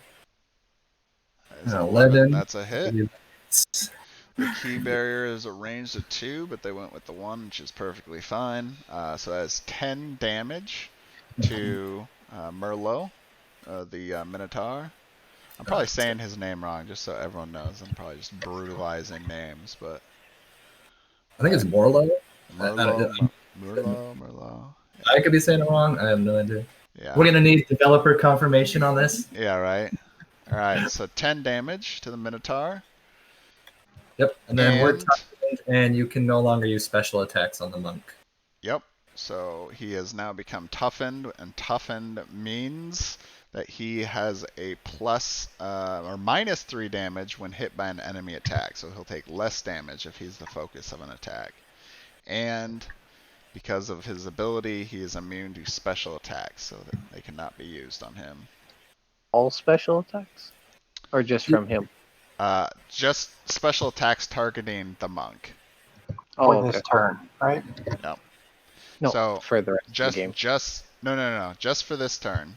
Just So when it comes back to the monk, he will remove this card from his player board or his hero pad, and then he'll be targetable via specials again. Okay, that makes sense. Yep. It's just a temporary effect. A strong one, but... Alright, so now it is the Necromancer's turn. Alright. I believe... How much movement? 6. Can move down here. 1. Oh, he has 5 movement. Or 5, sorry. Okay. So that's 4. Okay. I believe he still has range on... Yep, both of these two here are in range. So he will life siphon Dahlia. Alright, life siphon. So he's on the altar. It's prime. Yep. So... Oh! 20. Jesus. That is a crit. Wow. Awesome. So crit means that the enemy will now suffer 5 additional damage in addition to the effect. So that is 11 damage to Talia. Let's see, where's Talia? Ooh, she's hurting. She's hurting bad already. And then she is cursed. She is down to 23. She is now cursed, which means she is going to basically her next roll will have to be rolled twice, and she has to take the worst result. How much did you drop? 11. Yep. All right, cool. And the let's see, is there anyone else that actually has been damaged as in range? Well, Ooster will take the 6 because he's been damaged, and then Juliet will take the 4 because Ooster can't take 4 from Hope. Right? Yep, that's correct. So Oostar will heal 5 because he can only heal up to his maximum health. Yeah. And then Juliet will heal the 4 from the passive of Hope, which is 4 health. But that person will not be able to regain health again this entire turn. Even though it says turn, I checked with the developers, they apparently mean round. Which is, I've always played it different than that, but... Well, I thought there was clarification that if it said like once per turn, it specifically meant like once per character turn, and if it said that's used, that's what I always thought. But someone said that they thought that the rule said, especially for these May abilities like this, that it meant it could only be used once per like round of characters. So that means all 4 characters, and then coming back to that person again. Yeah, I don't know. I mean, I can definitely be wrong, or maybe they released an update. But last I'd heard from, I thought I had heard it from, not directly, but a Dragori member had made a post, and they had explained somewhere that it said like ends if used is basically once per round, and that's true. Is character turn. That's true, but that's not what it says for this one. It says an ally within range may regain 4 hit points, but it can't regain HP again this turn. Oh, I see. I gotcha. So it's actually different than, you're correct. The wording of those other ones is, that is exactly how it works for the other abilities, but not for Hope. Hope is different. Which actually would make sense for me, because I've always wondered what the drawback to not being able to heal on the healer's turn did for you, because the healer's turn was over and it didn't matter after that. Mm-hmm. So that makes more sense. It's actually, I think that question was asked in the, I don't know if it's the question and answer area of Discord or not, but anyway, we'll move on. We can talk more about that one later. No worries. No, I apologize. I thought you were referring to the cards. It makes sense now. I understand that you're talking about the passive. Yep. Trust me, I've been playing that completely differently the entire time I played Arena, so. Okay, so now it is the Shapeshifter's turn. The Tactician Shapeshifter. I guess the question is, do we want to take...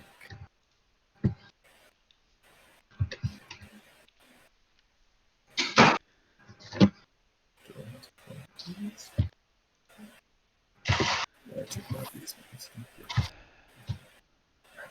see. Looks like we got a few people in here. That's good. We got 8 viewers right now. Awesome. All right, let's do that. All right, so you guys are enjoying the stream. Go here. We'll be within range. All right, what you got, Red Team? What is the Shapeshifter up to? Some sneaky things. He's gonna move 1, 2, 3, 4 to here. I believe that puts him still within 1, 2, 3, 4, 5, 7, 8 of Booster, the Necromancer. So we'll be doing the, I assume 500 faces. Yep. Right. Going to range for. We're going to try and steal Life Siphon from him. All right. Let's roll it and see what happens. We will roll it. 15. That's a hit. So it is 0 damage, but he gets to copy the primary attack, one primary attack, which is Life Siphon from Ooster, and then he can now move 2 more squares and make that attack. Oh. If we move 21, so let's say. can't really. They're blocking that. Let's move here. Oh, sorry. Talking about that unit collision again. I know. It's vicious. There we go. All right, we'll just move there for our benefit of moving, and then we'll make the attack on. All right, on Ooster again. He's putting it right back on him. Putting that voodoo right on him. Awesome. 13. Nice. So that's going to be a hit. Yep. So that will be 6 damage to Ooster. Now at 54. He is cursed, and we will give the 6 health back to our druid, obviously, who is going to go up to 29 health now from 23. Token and then so who gained the 6 health? The druid, our healer. All right. Who's right next to him. Awesome. All right. So that should be it. You won't be able to trigger your passive. And actually, one thing to note. Did you do the 6 damage then? Yep. Cool. So one thing to note by this, and this is one that I haven't actually played before, so we can all talk this out. Maybe I can check the rules on this. So because you have played the copied ability, but Ustar had put it on Talia. I believe the card says you use this card to track the attack's effects. Is that what it says on there? Yeah, like very last sentence. Yep, there it is. Awesome. All right, so there you go. Use that one. I was just trying to make sure, if that was the case or not. If it removed it, or if it just copied it and then put it on using the other card. So it does. Okay. It does say on the card to do that. So I believe the telepath's the only person who has the ability to actually remove a special attack. Garen, somebody else does one, Garen does too. Yeah, you're right. He actually steals it though, right? Like he gets to use it. Yeah. Actually, a telepath gets to do that too. She does that too, yeah. Well, that's what makes you so powerful, in my opinion, is you both can take one of their abilities and then also cancel a few. Yep, definitely. All right, so I guess, we're moving on to the next one. Cool, their roll. I'll get our dice out of the way here. All right, so Mr. Minotaur, you get to make your move. He is going to use his reckless blows. All right. Right on the monk. So he is going to take 3 damage. Yep. To make reckless blow. Oh man, that's going all over the place. Oh, serious. Miss. Damn. That is unfortunate. So I believe with that card it's just a 5 residual, right? 4. 4 residual. Should be 5, I believe. 5 is the standard residual amount. Let me. Who's holding your cards here? Let me see. Because I can see. Yep, 5 residual. Cool, I got it. All right. Then you move him down 3. Yep. Cool. Already moved. Okay. A mirror will be next time. Oh, do we, because we're toughened, do we take -3 of that? Who? The monk. Monk, yeah. Actually, I think toughened is only on hit. So it says apply once per turn. Do not apply on attacks by allies. Oh yeah, here it is. Take -3 damage when hit by an enemy attack. Technically, you were not hit. You were missed. Yeah, that's what I was kind of thinking it might be. Okay. It's fine. Yep, I know. This is actually in our last game, we ran into one of these things where we missed a special, and it actually ended up benefiting us more by missing than it did by hitting. Right? Yeah. Yeah. Lauren literally just. Yeah. All right, so Talia is up. Just a note, she does have cursed on her, and at the end of her turn, the enemy will get to move her 1, and then she takes 4 damage.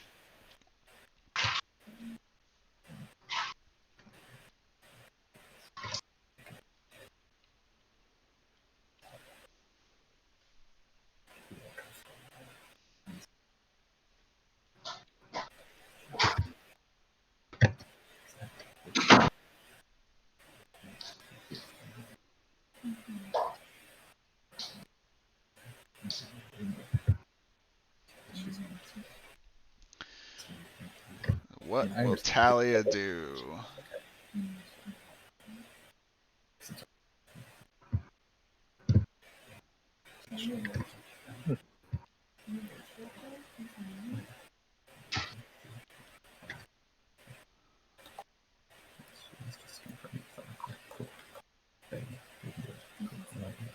Cool. All right, so what we're gonna do, Talia's gonna move 1, 2, 3, 4, and then our final space for 5 to here. Right. I believe if you take this outside corner, check me on this, to Morlow's corner, it's good. Yep. Barely. We're good. And then next case. He is within range.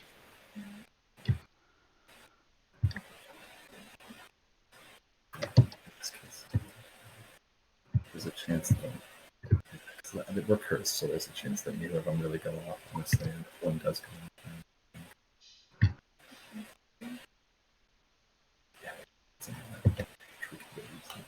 Oh wait, the blessing doesn't apply to. You said blessings don't apply to special attacks, right? Yes, that's correct. Okay.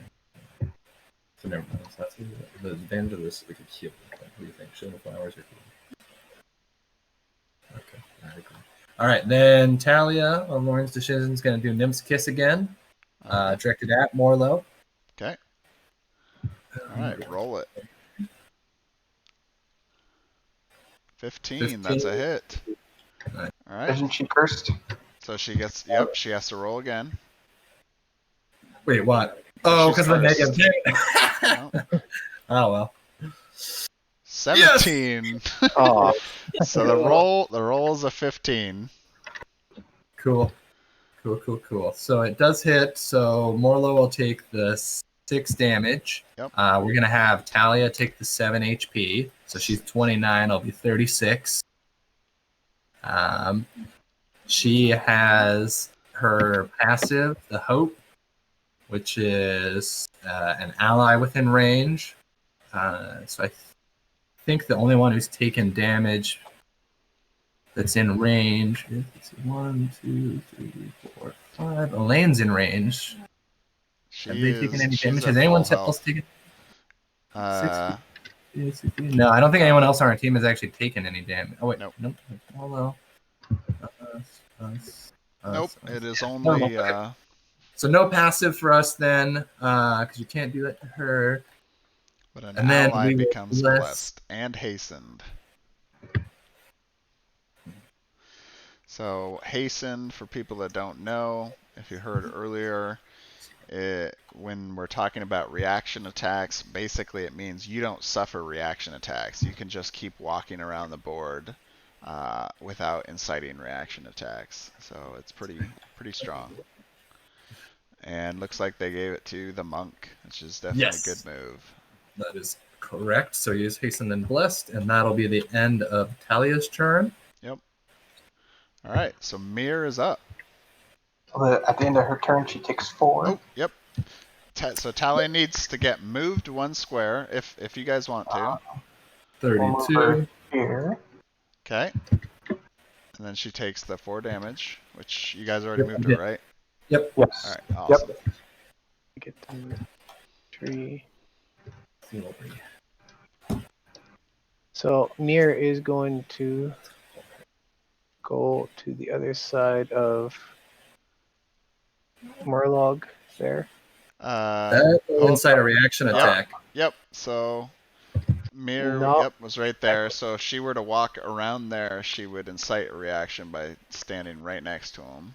So I'll go 1, 2, 3, 4. Where was she? You can. She was here.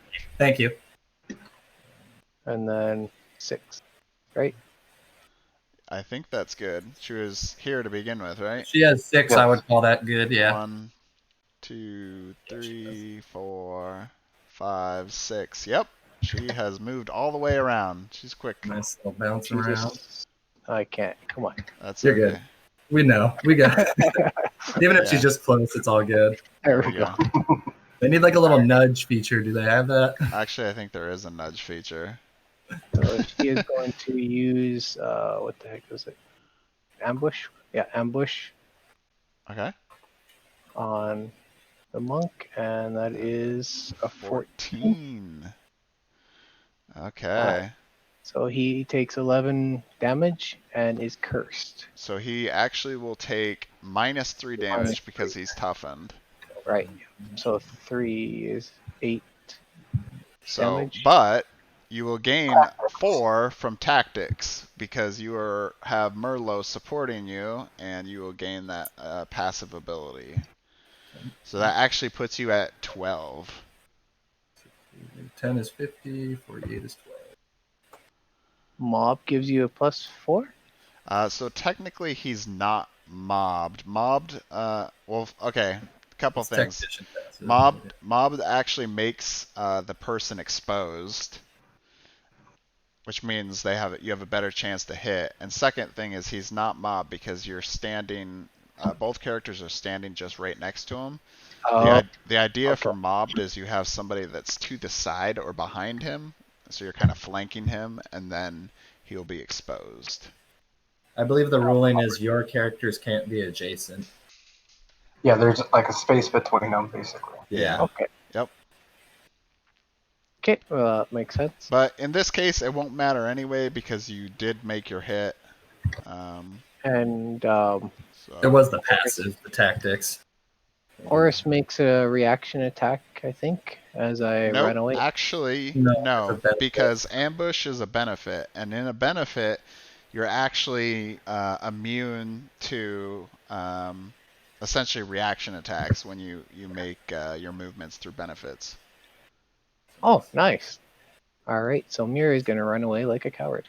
Which is actually one of the strong things about Mirror is her ability to do that, to move away after making a hit rather than just standing there and taking a blast on the next turn. It's like, die! Oh, you're not dead. Bye! And in this case, it puts her in a good spot because now she's on top of Talia and makes it more challenging for Talia. So Talia would not be able to make an attack unless she sidesteps. And a sidestep is using all of your movement to make one step away from a character so you do not incite a reaction from using a ranged attack when you're adjacent to an enemy. Okay, so Life Siphon, we'll go back. It's been used now. And it is the telepath's turn. All right. Let's see some specials. Come on, guys. Let's get crazy here. Oh, yeah. No, we were literally just discussing that. I'm a little bummed that playing we found out. So conservative. We rated around because originally we found out that blessings don't affect specials on Oris's turn here. So I was saving the special so that she could get blessed by the druid the next round. Yeah. Otherwise, I would have used this first round. But yeah, no, we're gonna use the lobotomy on both of your characters here. So targeting User and Juliet. We'll start with. You're using which one? Lobotomy? Yeah. Oh my gosh! I just tainted my hand. No, I'm just kidding. You're using lobotomy? Yeah, the one that removes special effects. Let me get it out. Let me do it official. All right, Randy. 2 enemies against first. We are gonna go. What is it? Last target hit. We're gonna go with Juliet first, though. Yeah. Okay. Oh, that was really far. It's rolling. Sorry. Off the table. It's okay. It'll come back. Okay, yeah, sorry. There it is. It's on the table. All right, roll again. Well, let's tell us. 16. That was a close one. There for a second. Close one. Okay, so you get to remove one of their specials. Nice. I think we'll take the one that they haven't used. Yep. So yeah, just pull it out and then turn it upside down. On over. And then going for Ooster, the healer. Yep. No! Hey, that's a miss. That is a miss. Bummer. So no effect to Ooster. Then I believe... So you won't do a residual because it says you have to miss all of your attacks to do that. Yep. So just clarifying for everyone on the stream, that's all. Oh yeah, no, I appreciate it. Cool. So I was just nodding along, I guess. Just trying to make sure everyone knows how to play this, because it's there's a lot of little intricacies like that misstall. You won't see it unless you actually look at the card, and that's one of the things I know as a new player I missed over and over. Was just reading the hero pad and not realizing that the card has more information on it. Yep. Yeah, or like certain cards are like on the first miss or the last miss, it kind of changes slightly. Yep, exactly. So since you did get to make your hit, though, is there anybody that's in within 5 squares? 1, 2, 3, 4, 5. Nope. But we do get to still make our move at the end of our turn, and so we will be moving 1, 2, 3, 4, 5. Okay. All right. Now it is Juliet's turn.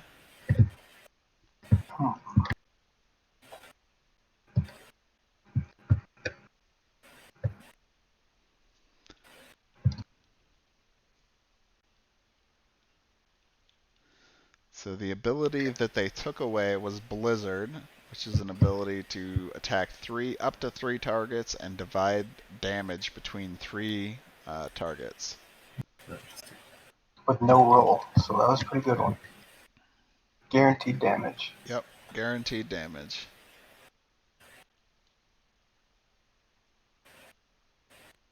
Okay, we'll move up here. Then we'll do Winter's Breath on Dahlia. You want to go with Winter's Breath or Icy Wind? I know. I think I want to go. This is me cheating and throwing in my personal opinion, which I know should do, but considering, I mean, you could do that. Considering Mirror is on top of Tally already, it will make it That's so what that I was way she thinking. cannot make her reaction, or she can't sidestep away from her. So there is definitely some benefit for getting slowed. It'll only hit 1 target though, and it'll do 9 damage, which isn't bad. It's still not too bad. Blessed. I like Blessed, so we will do Icy Wind on her. All right.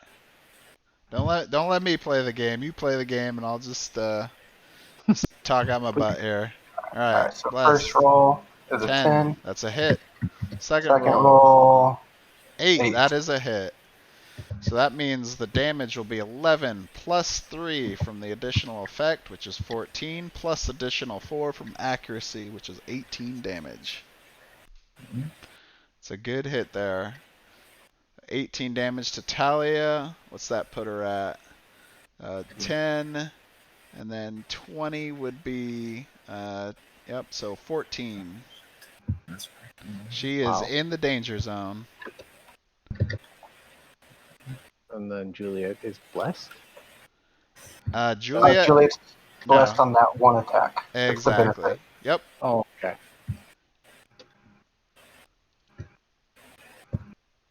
All right. So next time will be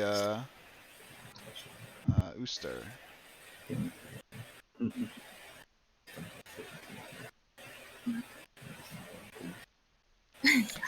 All right. So the monk is up.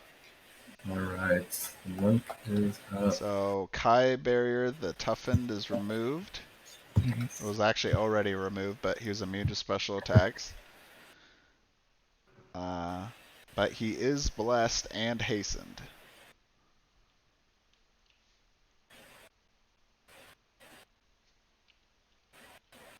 I've always wondered, with Dashing Strike, is it supposed to be you may move up to 4 squares before declaring the second target?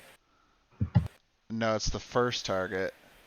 So the idea is that it helps you get into a better position because it only has 5 movement. And they have to be next to each other. Gotcha. Yep. I was trying to see it more as like a hit somebody, then dash to somebody else and hit them again, but not the case of this one. No, that makes sense. I think we should just do that.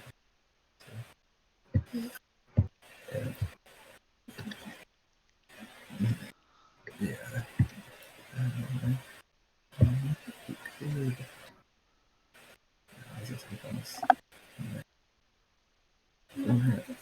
Actually.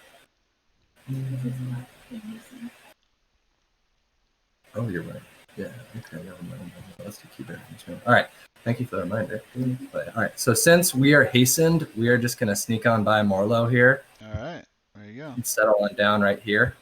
Awesome. I don't even do either one. We'll check those. Boom. Don't worry about that. That's all right. 1, That's 2, okay. 4, 5. Yeah, we can do either one. Yep. You're good at either spot.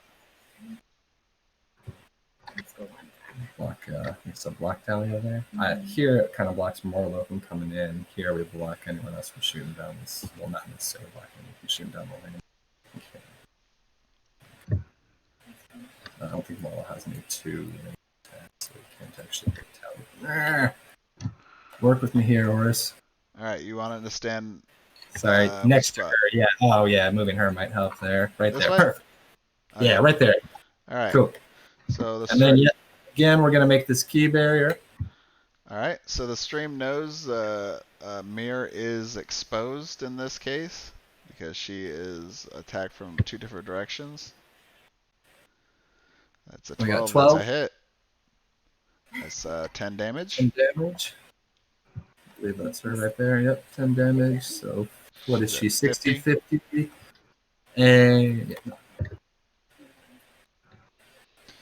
And you are toughened and immune to special attacks. This passive is the circle of protection, so it won't trigger unless it's their turn. No, you're good. You're good. Which, since the assassin didn't start her turn next turn. Alright, so now it is Ooster's turn. So Curse does work on special attacks, right? No. No. It's only primary. Okay. Oh, Curse doesn't. Oh, yeah. Okay, that makes sense. I guess when Bless doesn't work, Curse doesn't work. That's actually part of the ingenious way of writing these across from each other. Is now you know what is the opposite condition for each one. They're the mirrors of each other. So I think I'm gonna go here. All right.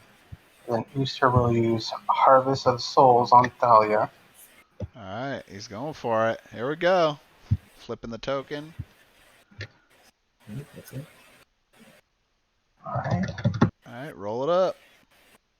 7. 7 on Talia. That is a hit.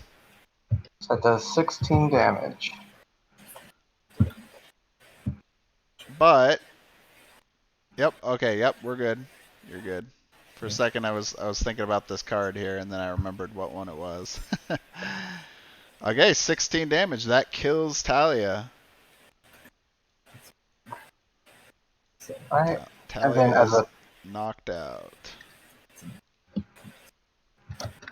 So now put your you're card. an ally. Does the ally have to be within range of the effect also? Yes. Okay. So the only one I think that can regain the hit points is Ooster himself. Let's see. Let's see. Mir took some damage. Oh no, not that much damage. Does Mir have line of sight on it? Yeah, I have line. Yeah. So Mir could get it. Juliet could get it. Ooster could get it. Mir's the lowest damage one. Or lowest health person. Merlot is out of range. Or he's blocked via line of sight. So yeah, it cannot affect him. So Mir is down the lowest, so we'll give the... Alright, so she'll get healed back up to 60. And then Juliet... And Juliet will gain hope. Hope, which is 1. 4. It should be 4, right? It's 4, but she's at 54, so she can only go to 55. That's correct, yep. So max health. And, alright, and then your permanent. You may spend your prime action, which will be next time, to make any of your dead allies' primary attacks. So, Right now, nobody's dead, but things change very quickly in this game.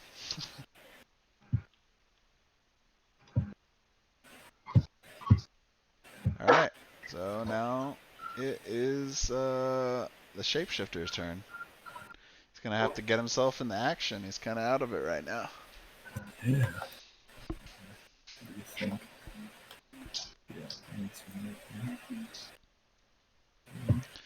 You guys are down one character.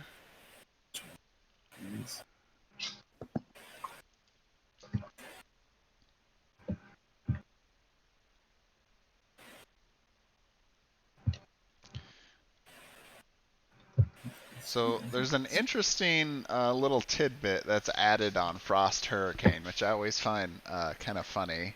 And maybe there's some other people here that maybe understand exactly what they wanted from this. But it says that normally you can get moved by one by the other team, and then you take 4 damage. But it says if you are dead, the target still takes damage, but can't be moved by this effect. So basically what it says is instead of the effect being removed, this character will still take damage even if she's revived. Wow. So even in death, he can't escape it. Not yet, at least.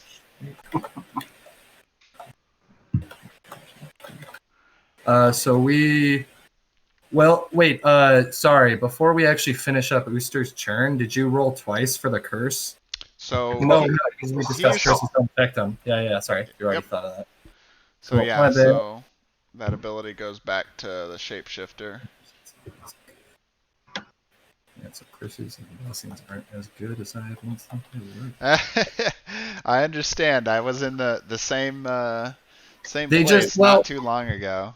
Previously, they just made up such an important role in like, oh man, nothing else really compares. You really want to be able to roll twice, but like now it's kind of like where now you realize it's people with like exposed statuses is valuable or something. Yep. Now you start to realize, oh wait, maybe some of the other ones aren't too bad, right? And yeah. Bless isn't quite as strong. Instead of trying to roll twice or get those things, since it doesn't affect the specials, maybe you just drop their defense or things like that. All right, sorry. Oh, side talk done. I think we are gonna do that one.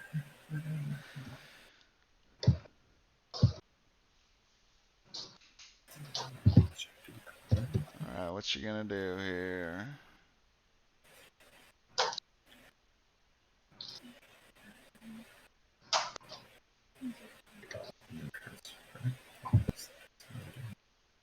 All right, so we are going to move 1, 2, 3, avoiding the lava damage. 4, 5. Do you think we should?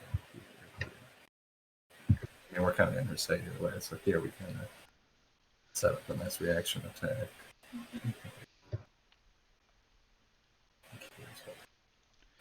All right, so we'll end there. We're going to do the change shape, targeting Ooster. All right. 17. That hits. That is a hit. So that is going to be 11 damage to Ooster. And then we are going to apply the curse condition to Juliet here, because it's choose a combatant within 5 squares of you, apply any condition on it. This condition ends if used, except hasten or slowed. I'm going to move it over to her card, just so you guys know. And then, unfortunately, we don't get his taxation. Okay, so she is, what, can you remind me again, what was the effect? Cursed. Okay. Because she doesn't have any specials. Alright. And then, I believe that's the end of his turn. That is it. Alright, now the Minotaur gets to make his turn. See you. Oh, he does get sick.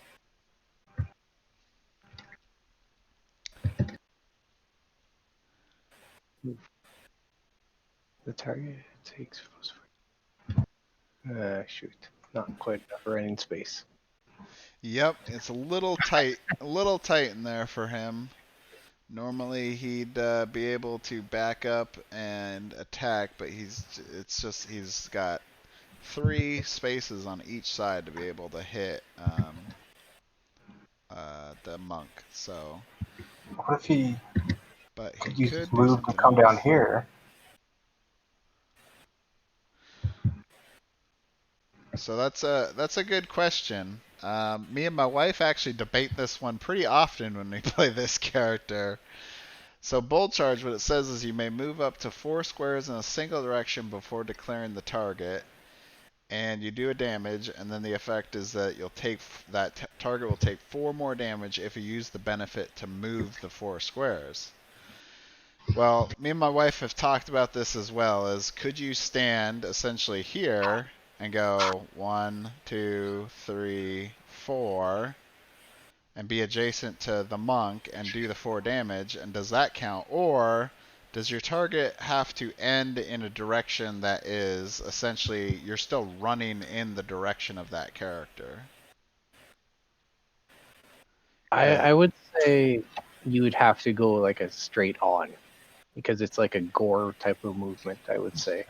In my personal opinion. I don't know. That's kind of the way I have always thought of it too. What, James? You're going with the thematic version this time? I know, man. Oh, looks like I'm rubbing off. No, I'm just kidding.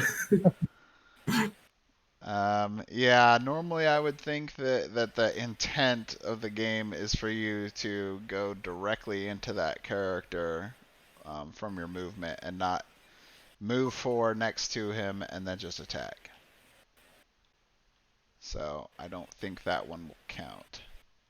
Alright, so he'll... I'm okay playing it either way, so whatever you guys want to do. Yeah, he'll just move to there. Alright. And make a reckless blow. Reckless blow. Alright, shake it up. I'll move him 3 then. Let's 10. see. 10, I believe 10 does. Alright, so that is 16 damage. Still good. Let's see. Well, actually, wait a second. He does have key barrier, so he is toughened, which makes it a -3. So that makes it 13 damage to the monk. Did you move him Did you yet? get that? No, not yet. Not this time. Okay. Oh. Yeah, 13 damage. Okay, that's his turn. And key barrier is now used except for the toughened is used except for the special attack part. And Merlot, the Minotaur did not get his passive because he has to hit a target that doesn't have any adjacent allies. Yep. But the special is up for you guys next time. Alright, so now it would normally be Talia, but Talia is dead, so it goes right to the telepath. So with that, we are going to attempt to make our cerebrocosis or cerebrokinesis. Excuse me. Cerebrokinesis. Targeting last week too. Targeting Mir. We're trying to. Oh well, I'll tell you if we get it off, I guess. Let's see. Uh-oh.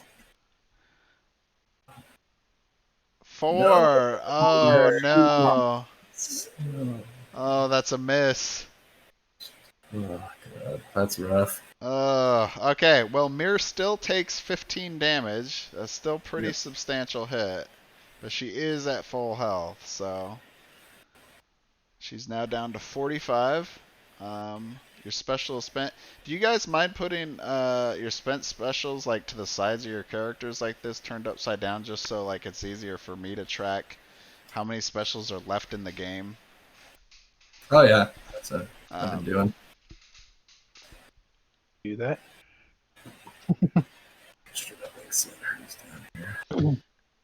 Yeah, one thing to note too about Talia is since she died, she actually loses both of her specials. So she has to get some other kind of ability that would allow her to regain it, if that were the case. Oh, Okay. really? Yep. Wow. Yep. There's a pretty high penalty for dying. All right. So now it is Mirror's turn. She is already in a good position.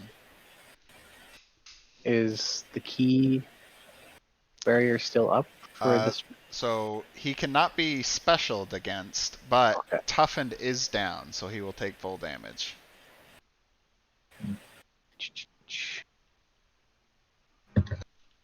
Okay, so I'm going to use Nightshade Poison then. All right. And it is 20. A 20. Ooh. That is 15 damage. 15 plus. I'm sorry. 10 plus 5 from the crit, plus 4 from tactics, the passive. So that is 19 damage to the monk. No. And he is slowed and so that puts him down at 16 health. And that last roll. Yeah, especially I love hearing you guys in the background as you're just making your commentary. Yeah, awesome. It was rough not being able to do a lot with Talia. And that's what we were talking about, because we were saying, finding out on Oris's churn that the blessing we were hoping to save and use for Elarin's churn the next round wasn't going to actually work or be allowed was a bit rough. And then we were hoping to churn it there with that special, because we could not only cause damage to the other team, but effectively remove the special that Mir has that stacks damage every turn on an opponent. Oh, yeah. So they lose the special, and it gets used on them. Oh, yeah. Would have been pretty cool. So, actually, it's the okay. We're not bummed out here. I know, right? You're fine. You'll walk it off. So, actually, in the last PvP stream, we actually did successfully get Cerebra Kinesis off. And, yeah, it was pretty devastating for the team, especially late game when one of the last heroes was Neri, who was the one that it was used against, and she lost Rapid Fire, which lets her attack 3 different targets. Yeah. And that would have been very beneficial for her, because there was 3 enemies left, and she could have really used that to try to power them down at the end. But it was already taken. So, all right. So where are we back? Can you guys place your card on Oris? Your effect. He is slowed and weakened. Slowed. What was that? right. Yeah, the blue team forgot to put the effect card on the monk. Sorry, here it is. Oh, you know what? I forgot. There is one more part, and it's always tough because circles are a little more challenging. So technically, Mir takes 4 damage from Circle of Retribution. Because really Morlo should have taken that in his turn as well, but no worries. That's on me for not remembering. So well, actually no, because he wasn't adjacent at the beginning of his turn. No, because we teleported over to attack him. Sorry, it was a couple turns ago. I apologize. Oh, okay. We are always discussing things in the behind the scenes here. All right, so Mir takes 4 more damage. She's at 41. You got All right. Why did Oris go down so much there? Wasn't he? He was at like 48 before she did that 13 damage attack, wasn't she? So he where I saw him at was what is it? 35, and then he got hit with 19 damage. Was it? And then he got hit by hit by the Minotaur for 13. Oh right, okay, yeah. I was. So he's actually taken quite a bit of damage recently. Yep. Well, to be fair, either you came over here or I was coming for you. So. No worries. I'm not upset, Brad. I was just making sure we didn't double move him at all. I'm just gonna say this now. This is a shady corner over here. There's some shady things going on. People are getting roughed up. It's not a pretty corner. Yep. Oh no. All right. It's about to get more intense as we squeeze some more action in. It's the monk's turn. Monk's turn then. So you tell me. Let's see. Special is down. He is slowed and weakened, so he cannot make a sidestep without inciting reaction attack from both enemies. And he is weakened, which means he does -3 damage on his attack. Now, remind me, does spending a prime action for any of your like heroic actions, does that require you to flip the special token? Yes. Right. This well, I just want to be sure. So your options right now are to just do a primary attack or a basic attack.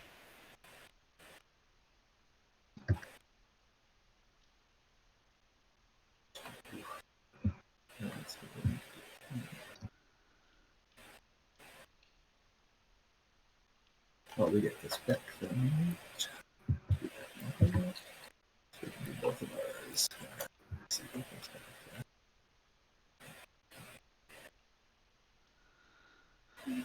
So this is actually a good time for him to potentially use dashing strike, because he would get to hit up to 2 enemies. And he actually can use the benefit to move and essentially negate that slow if you wanted. So you could move to a... See, look, I'm already cheating and helping here. You could potentially move yourself to a different position that maybe is more beneficial. And maybe just make one attack, but it's all up to you guys.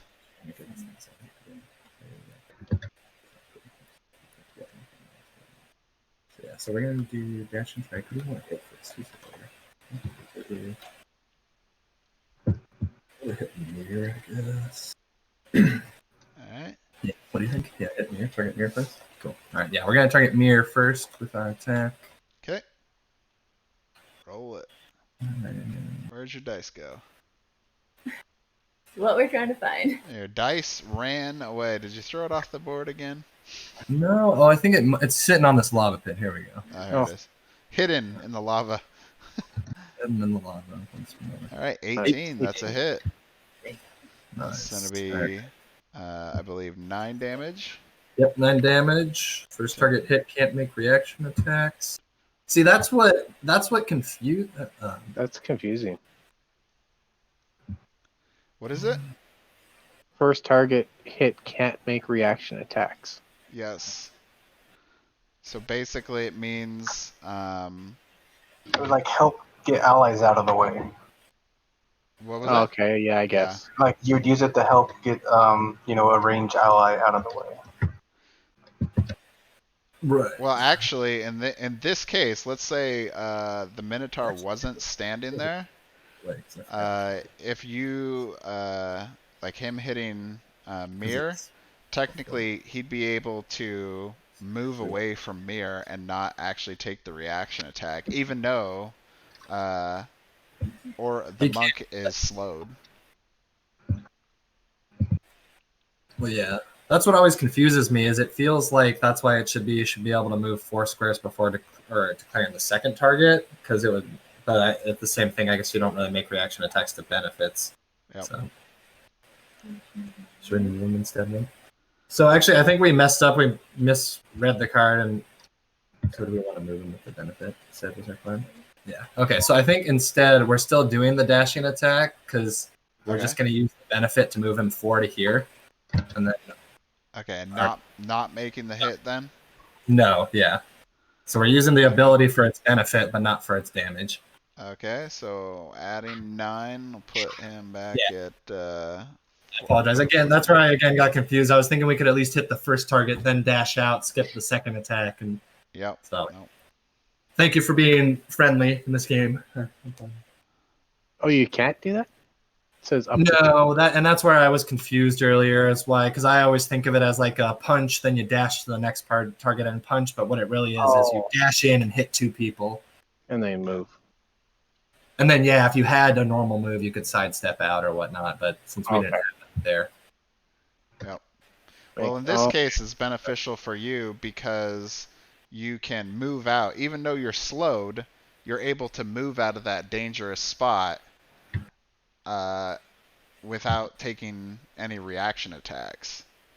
So using that move, even though you didn't do any damage on it, is still very beneficial for what could have been the case. Very detrimental to your health. Yeah. And then since that was before we did anything else, I'm going to move him 1 square to here. Okay.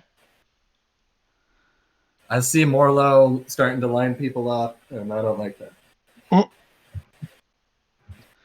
All right, so that is the end of the monk's turn. I was like, oh yeah, Special will be up the next turn. That was so good. All right, Juliet, this ice sorceress. Elsa is it's her turn. All right. I think we'll move her here. 1, 2, 3, so 4, 5, and we'll incite the reaction attack. Okay, so he's gonna take the reaction attack from the shapeshifter. So shapeshifter, make your roll. 8. That's a hit. 8. All right, tactician does 7 damage to Juliet. Where is she? Right here. 5, 7, 48. All right, go ahead, Juliet. All right, and Oris, I believe, is in range. 1, 2. Yep. All right, and then I will use Icy Winds on Oris. Icy Winds. You're blessed. I am blessed and ignore curse. That's Oh, correct. I forgot you had that move. Oh, good play. Good play. Yeah, good play on your part. All right, that's a hit. And then the second one, 17. That's 2 hits. And that triggers the passive as well. So that will be 18 damage to the monk. That will put... Wait, we're going to interrupt that attack. Oh. But okay, one quick clarification. I'll let it go this time. Yeah, Normally, normally how the rules play is if you want to make an interrupt, you need to call it before the enemy makes their roll. They make their call of what ability they're doing, and then they make their roll, but you tell them that you want to interrupt before that happens. So technically it's too late. Since everyone's still learning, we'll let this one happen. You're being too generous with this, James. We're not learning. I should have known that. That was just my bad. I was just silliness and getting desperate. It took me a while to get used to interrupts. Yeah. We're good. We're learning. It's fine. Okay, so you actually need to make your roll first, though. You consume your special token. Oh, I got it. And he got it. So he gets to follow the effects of the interrupt, which is Oris takes 10 damage. Actually, he's supposed to take the 10 damage before he even rolls, but anyway, so he's at 6 health. He does 5 damage to Juliet. So that puts him at 43 on top of like everybody else. But since this was a primary attack, she'll take 10 extra damage. 10 extra damage. And, oh, yes, that's right. If you negate a primary, so it's actually 10 damage. So that really puts her down at, what we got, 38. Ooh. There you go. That's a good one. And the target of the attack is negated. No. So now it will move to that next person, and the shapeshifter gets to go next. Any temporary effects go back, by the way. So shapeshifters goes back. And that goes back. Shapeshifter's turn? Yep. Oh yeah, Wrath of the Tiger goes over here. We'll flip that. Rotation. I'll take my Oris trying to save his life at the last second here. On the brink of death. going with the Wrath of the Tiger. I'm correct. When you do the interrupt, no matter where the token is, you still flip it as long as it left. That's correct. Cool. So it is correct then, as that is. Let's see what we want here.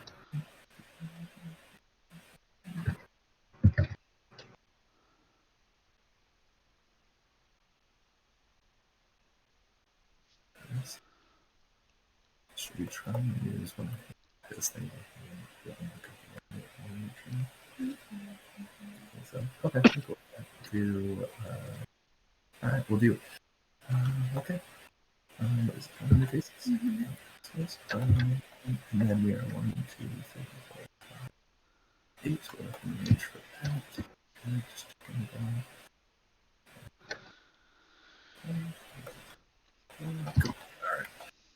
Then we are going to use 500 faces once more on Ooster here, attempting to take Life Siphon from him.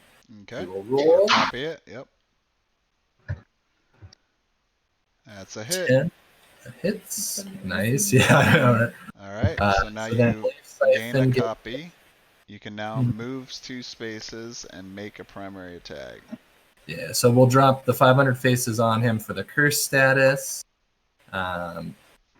We can. What was it? Move. He said 2 squares. So I think what should we move here, or should we honestly 1, 2, and 3? No, because we want a vision over there. So we either kind of come out this way and lock her down.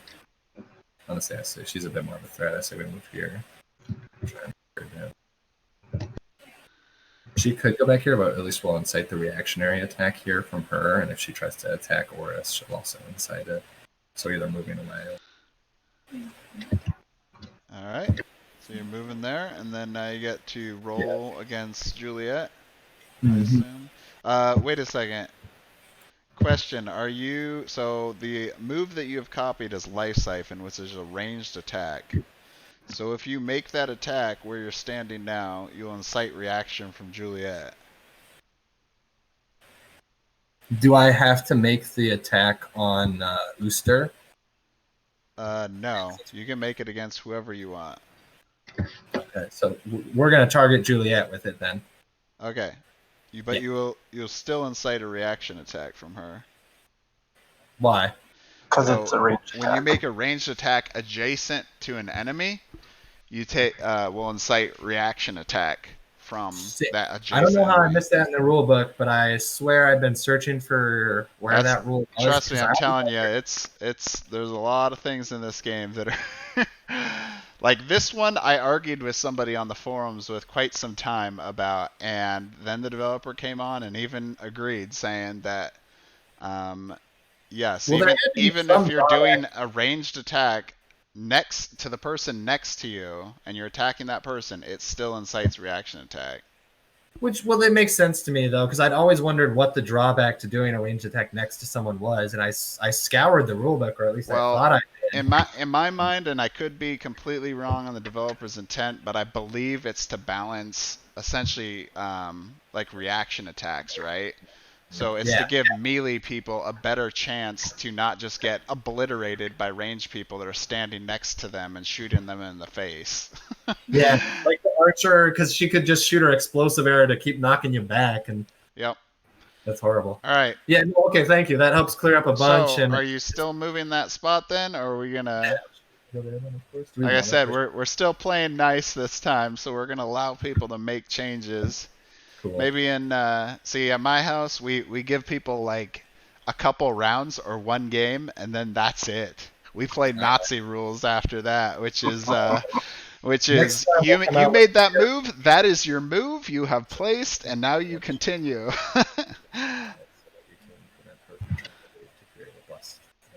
I also say to take it because well, she does have the move that blesses her anyway. So you standing next to her or not? All right, we're not going to do it. Thank you for giving us a second to quickly determine that. All right. We are going to still attack her as our target. Okay. I believe I haven't rolled yet for this. Nope. Oh, that was a weird roll. Please. Oh, no. Miss. That still does 5 damage to Juliet, which puts her down at 33. And move back up to the telepath next time. And special will be up. Alright, it is now Ooster's turn.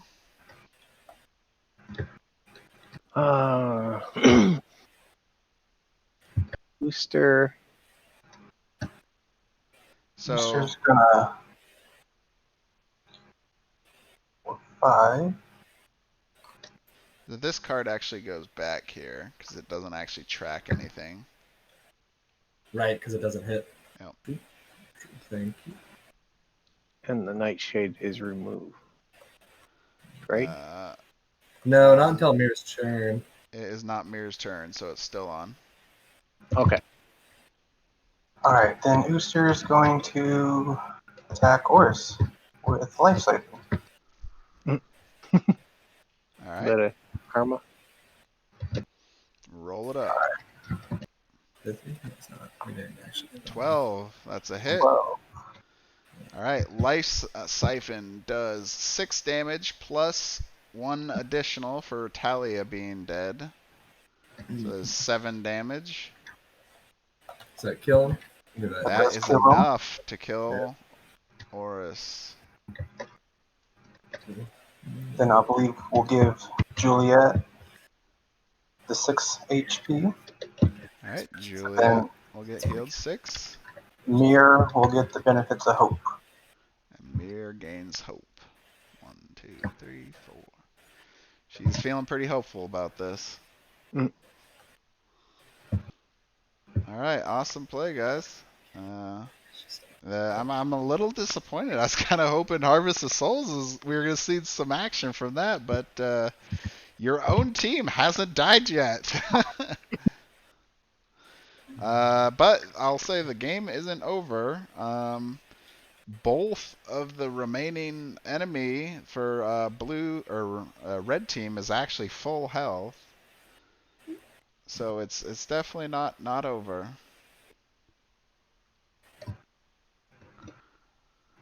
All right, so Merlo will be next, and it is the telepath's turn.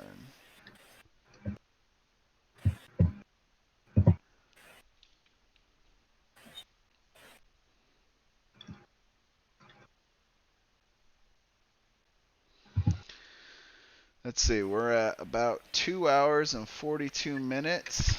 I'm going to take a quick 5-minute break, maybe less than that. You guys just keep going. I'm going to take a quick bio, and then I'll be back. So keep playing without me and just kind of, talk through what you guys are playing. All right, I'll be back. No worries, we're just moving the telepath right now for a turn.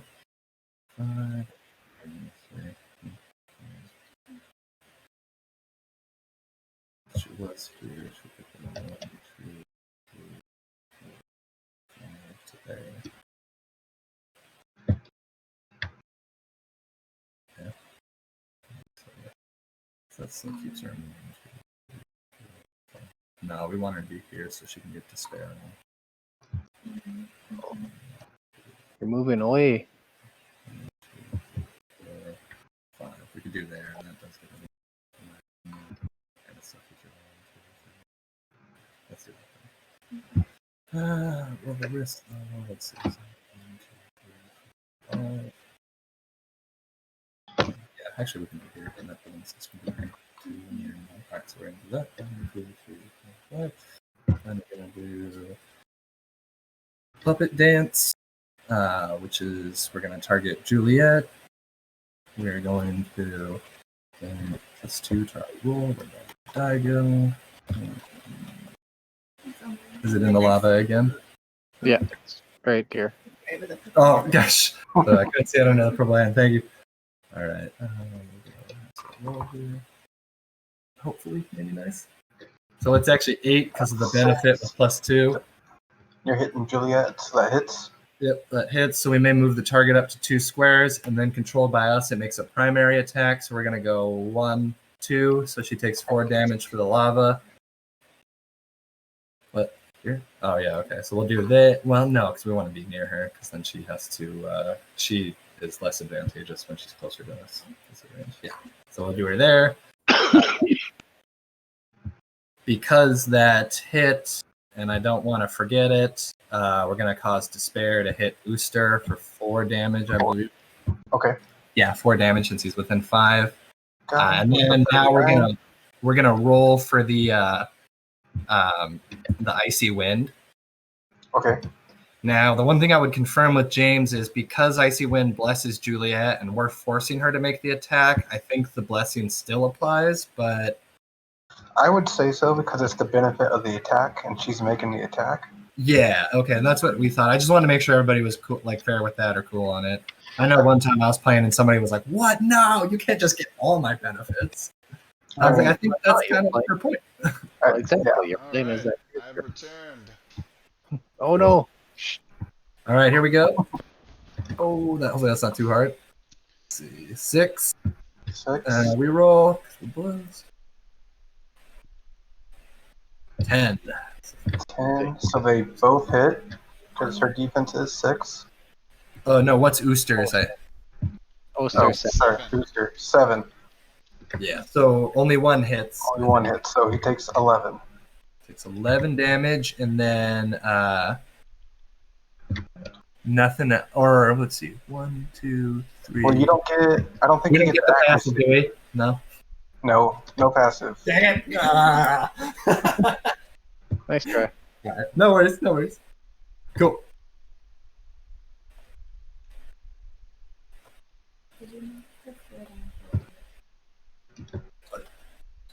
Yeah, we moved her 4 down for lava, right?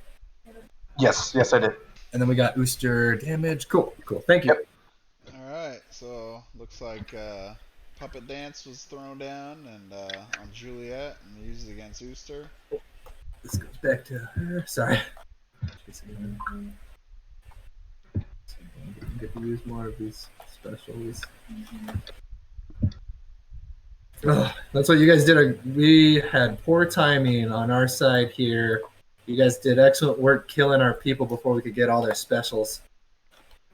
It's okay, it happens. Oh yeah, no worries. There's That's just the name of the game. You bring a team in the arena and someone's gonna die. Someone's gonna get messed up, that's for sure. Alright, so it looks like it's Minotaur's turn, is that correct? Morlow's turn.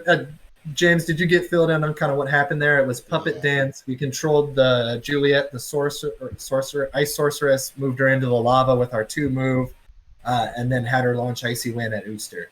Got it. Yep. 2, Awesome. 3, 4. And then now I believe it is Morlow's turn. Where's he coming? Oh, he's over. He was here. She did double move? Yeah. Okay.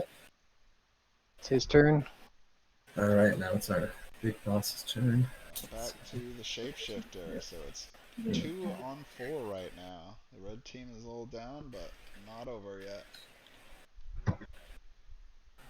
Cool. I moved to that.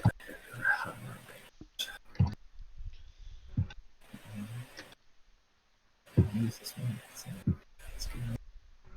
Just. Ooh, that's a better call. Yeah. Or we could do. Oh man, you know you guys should have did on the last turn. You guys should have did Labyrinthian Fury. That would have been a great move. So the position of Merlot, he was what, right here I believe? Yeah. Is that correct? So you could have moved 1, 2, 3, 4, 5, 6, and then his Labyrinthian Fury ability lets him move. Oh, move the target up to 5 squares. Okay. Yeah.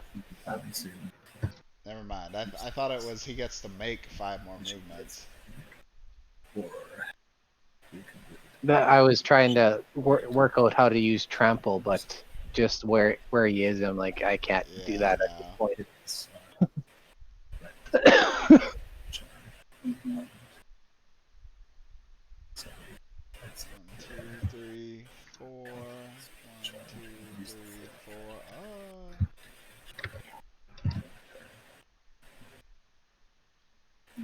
Yeah, I mean, Trample's a little more challenging right now because their enemies are pretty spread out. It might backfire on us because anytime we try it. All All right, we're doing it. All right. So Gonna be a bit crunchy. So it's Haroon's turn. Yep. He's gonna sidestep to here. Okay.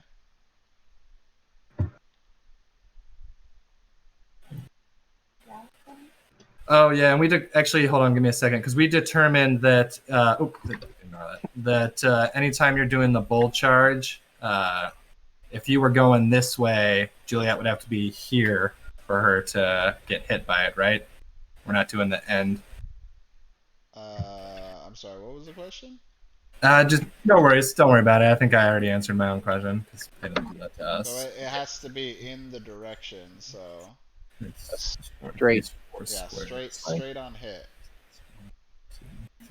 Yeah, so we can't actually roll it too tough. Let's do that. All right. So instead of doing that, then, sorry, we're gonna do 500 faces. Kind of still the same plan. Okay. I think because that get us, and then we can. Actually, sorry, but first we're still gonna sidestep. Okay. We're gonna sidestep to here, back one. All right. And then we're going to use the 500 faces. Awesome. Where's my dice? We'll roll here. Against who? Morlo. Okay. And we got a 1. So it fails. That's a miss. So that sucks. It's 5 damage. God, that was the turnaround we needed. No. Well, definitely not over yet, guys. Oh well. Alright, so it is Mir the Assassin's turn. What kind of crazy, devious things will she be up to this turn? Her special is up. So she could get pretty nasty here.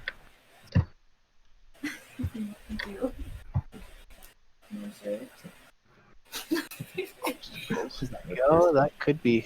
Ooh, she could get into position to do River Blood or Shadow Dance for either character. I think that's gonna be the Shadow Dance for sure. Shadow Dance. Yeah. Okay. Shadow Dance. She's gonna go 1, 2, 3, 5. Oh, we're fucked. So just so you know, you didn't actually need to use Shadow Dance to make that move. You could have done a regular 2, 3. 6 move as well. Oh. Did you want to do that What? instead? Aren't they too far away? Oh, she's 1, No. 2, 3, 4, 5, 6 away already. Oh, okay. Yeah. Without breaking through walls or anything. I mean, it's cooler if you do Shadow Dance. So. I mean, it is cooler for sure. But River of Blood sounds really cool too. Just saying. River of Blood is pretty awesome effect to do as well. And Juliet has both of her specials gone. Yep. This would probably be a good opportunity to use it. Uh-huh. Okay, yeah, I will use the River Blood then. Alright. You did the regular movement, and now you are rolling for River Blood. Against the telepath. It is 6. That's a hit. That is a hit. Awesome. Oh man, super So she close. takes That 20 is a hit. damage. So telepath takes 20 damage, puts her down at, what is she at? She's 60, so she's at 40 now, and she gains a permanent of the target will take 6 damage at the end of her turn, which will be more frequent now that there is only 2 of them left. Ooh. Alright, so where's River Blood? There we go. We actually need River Blood to be tracked over here. Oh, yeah, right. There we go. That's fine. And that's flips that one. Special down, and it'll be Juliet's turn next. And no passive is triggered at this time. Alright, go ahead, telepath. All right, I think we're going to.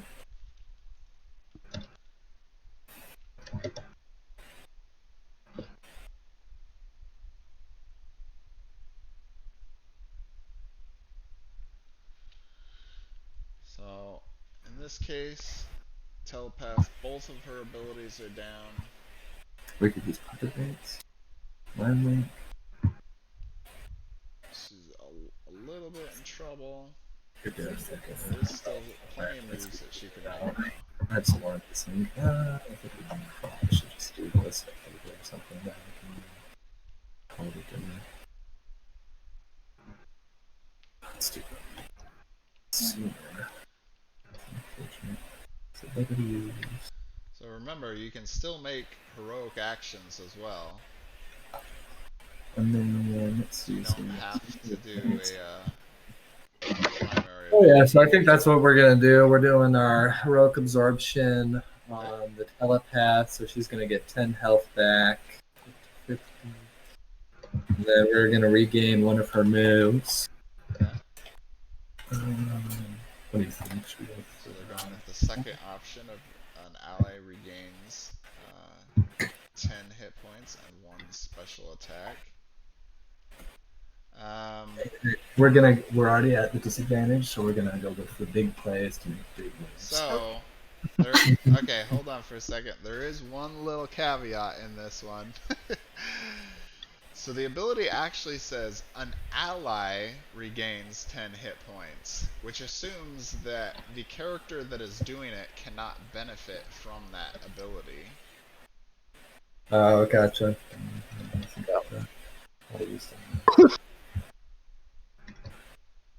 Alright, so we're not doing that, I guess, then. And just for anybody that's even watching, if there is anyone, we're down to 1 viewer now. It's okay. Hope is similar in the way that it says an ally within range may regain 4 hit points. Can't regain hit points again. It means that a healer can never heal themselves with hope. Will always be on somebody else. Oh, I'm the last viewer. Aw. Everyone went home. Do you have another special okay, ability? so yeah, heroic magic does let the single user do that. Yeah, so sorry, what I was confirming there, the difference between like heroic absorption and magic is heroic magic says regain or remove permanent effect or regain a primary attack or special attack. So I'm assuming that's the one that would be on the user itself. Exactly. Gotcha. Cool. Always good to know. Yeah, heroic absorption is the idea that you're stealing power from somebody else, right? Or giving power to somebody else.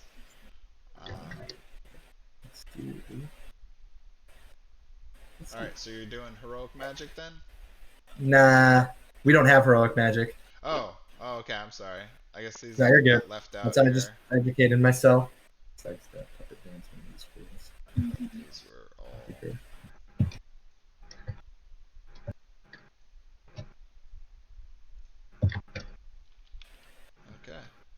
What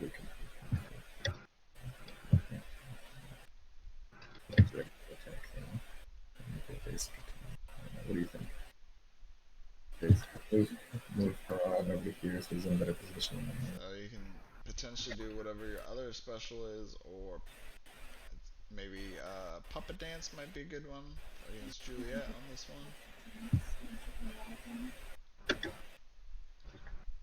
one. Okay, so we're gonna do let's do it. We'll do puppet dance then once more on Juliet. Well, actually, first we're gonna sidestep to here. Exactly. About to say that. And actually, we're gonna sidestep straight, so that way we keep him in the field. Roll, haha! Hit your dice, and that's why we got a win.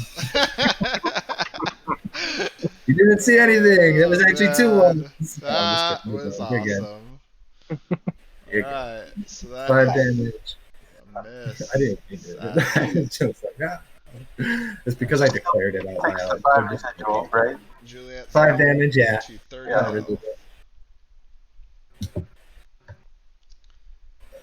disappointing, but alright. I'm gonna move the dice back to the sides here.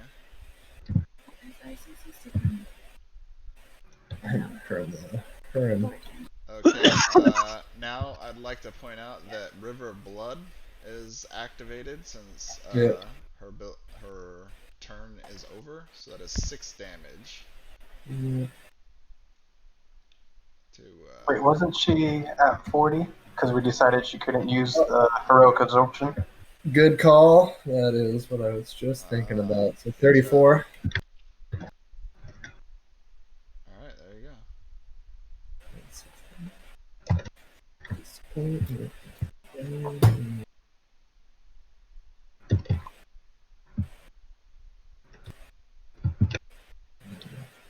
The dice don't feel Alright, so it is Juliet's turn.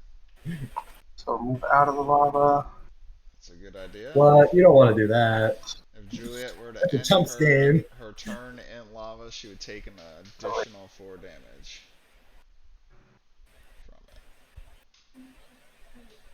from it. 1, 2, 3. Yeah, I can't get there. I was trying to get there. 5. Yeah. Okay. So we'll shoot Arlene with Icy Winds. You're shooting who? Arlene. Alright. Telepath. Alright, your dice is here on the left. Oh, got it. I moved it so it was out of the way.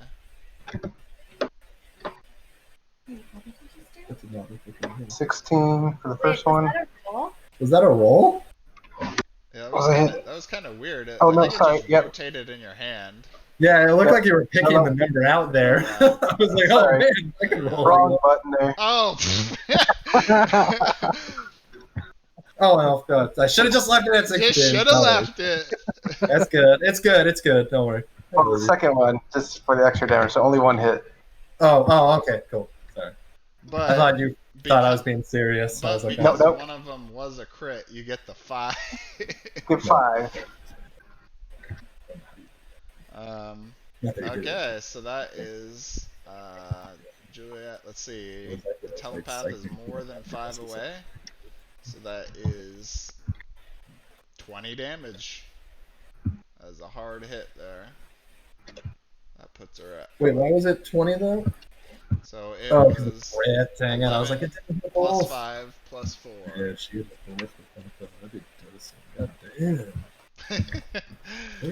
Damn, Juliet popping off. Juliet just raining fury. Nice job. Okay, now it is the shapeshifter's turn. I mean, we could use some heroic absorption to get it back, or we could try and absorption. Alright, we'll take it here. Alright, we'll play it smart, because Lauren wants to play it smart. We'll take the 10 healing and get our move back to 24.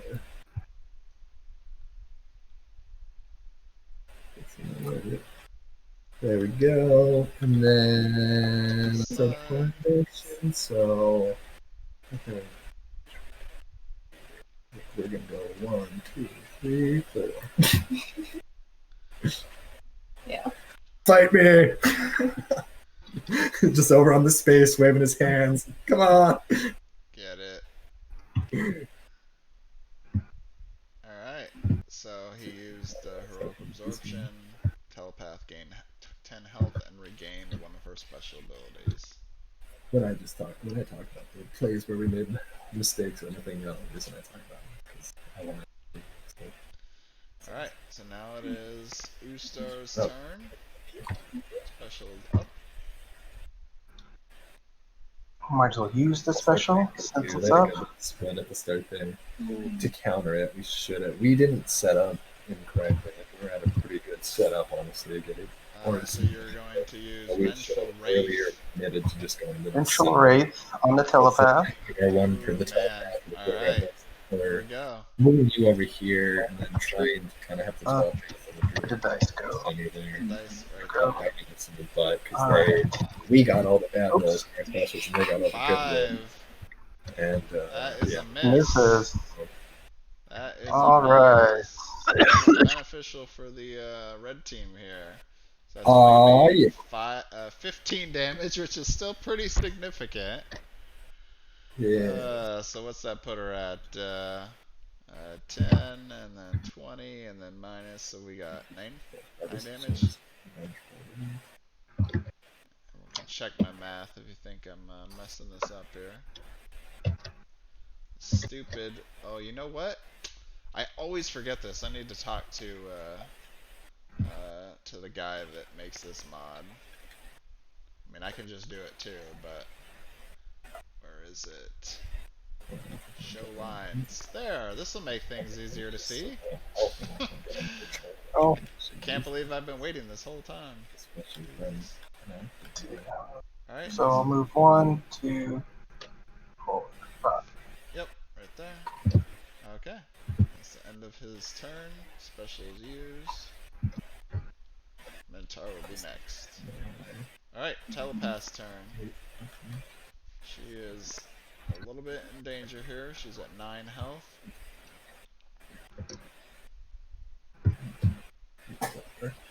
Six, 7, 8, 9.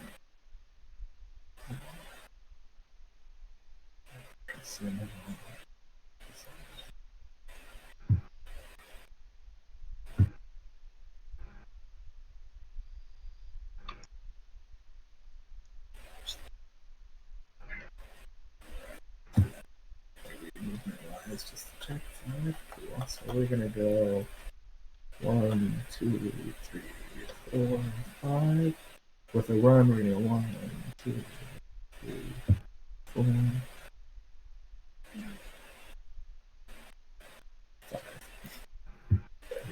Trying to get out of the action, huh? Yeah, give us another turn to make some stuff happen. So Mir suffers 6 damage. Or, I mean, I'm sorry. The Telepath suffers 6 damage. She is now at 3 health. Alright, now it is the Minotaur's turn. So actually, okay.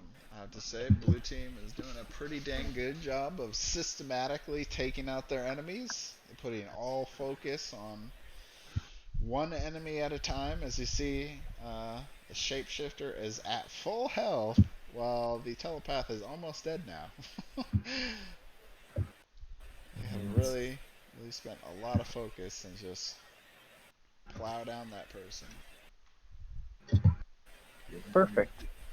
So he's going to move 2 up, and then he's going to do the bolt charge. Move up to 4 squares in a single direction before declaring your target.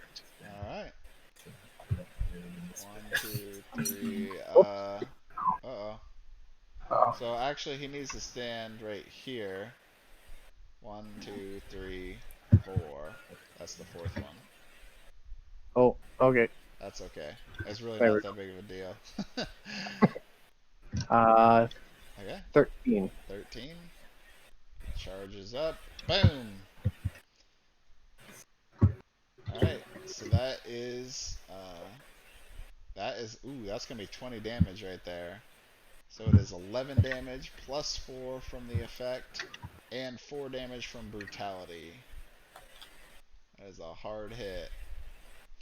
So, the one thing I'll just say about the hero selections, the red team chose a team with a lot of just moving abilities around, stripping abilities, copying abilities, preventing some damage.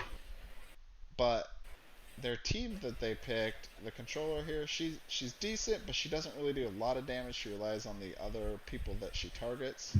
So she's a lower damage hero.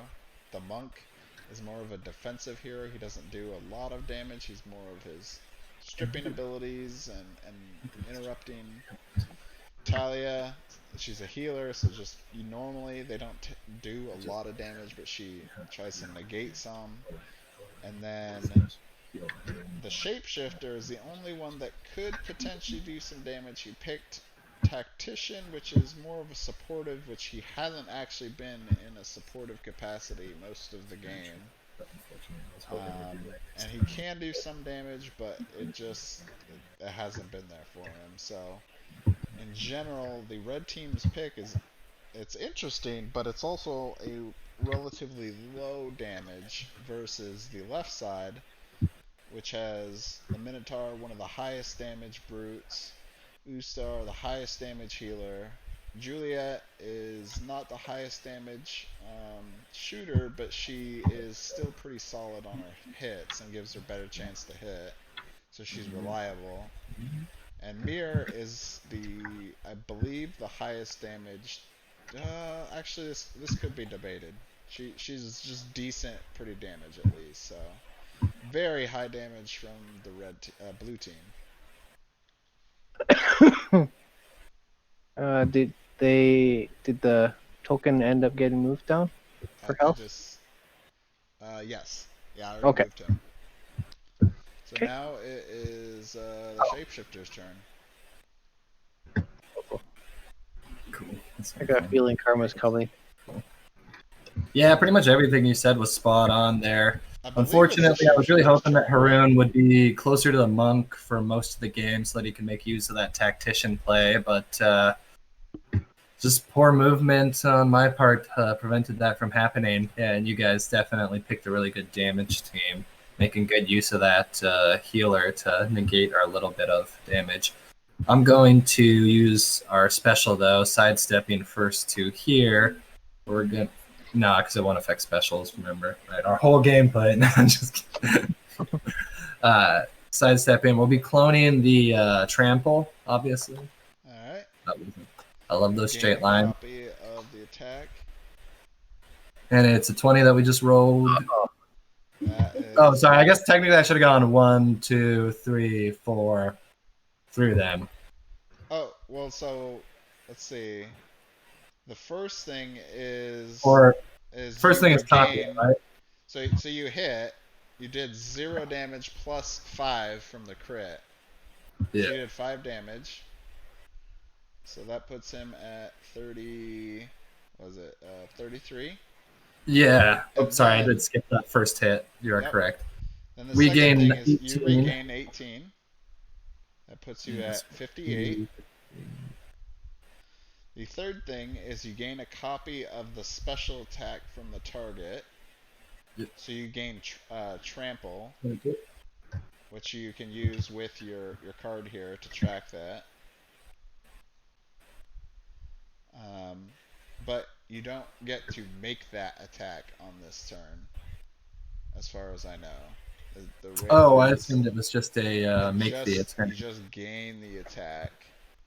Doesn't sound like you get to use. Oh no, yeah, the card does have a further description that I should have read. It's just I haven't played much with Haroon before. It says lose the attack when you use it. So yeah, I think you're right. Yep. Temporary effects end at the start of Haroon's turn. Use this card to track the attack's effects. But since you did roll a 20, you did damage on an ability that shouldn't have done any damage. So I guess, since we're not going to be moving or anything, can we have just remained here around this corner then? Yeah. That's cool with you guys? Would have been better if he missed. Cool. And then should fall back and further. Now it's going to be Telepath's turn next time. It is up to Mir, and special is up for Mir. See, we shouldn't use the special, I guess, technically, because then she can't use it. Can she make it one? Oh, well. What a waste. So, Mir can use Shadow Dance on this one to be able to hit Shapeshifter. Sorry. Gotta make it clear. The reason I'd suggest the Shapeshifter is because Well, we shouldn't have used our special attack there. That was stupid of me. As Lauren just reminded me, on her turn now, she can't use the special we just spent all this time getting back, and now she's gonna die. Are you using Shadow Dance? I am gonna be using Shadow Dance, trying to move in between. If I were you, I'd move him Mir to the other side of The shapeshifter? Just so you can mob him? Yep, see then he's mobbed. Uh, Right there. But it's up to you. You gotta pick wherever you want to put him. Can she move that far? She can move 6, and then she can move 8 additional. Oh god, okay. Yep, that's the advantage of Mir. She's definitely the most movement enabled tactician. Okay, yeah, I will do that. I'll just go on the other side of her. So you gotta stand not on the wall. Yeah. We were trying. There we go. There you go. 2, 4, 14. That is 29 damage. Oh, Jesus. The 25 from the damage, and then 4 from the passive. Alright, so 30 from 58 would be, man, what was that, 28, so 29. Whew, that's a hit. Yep.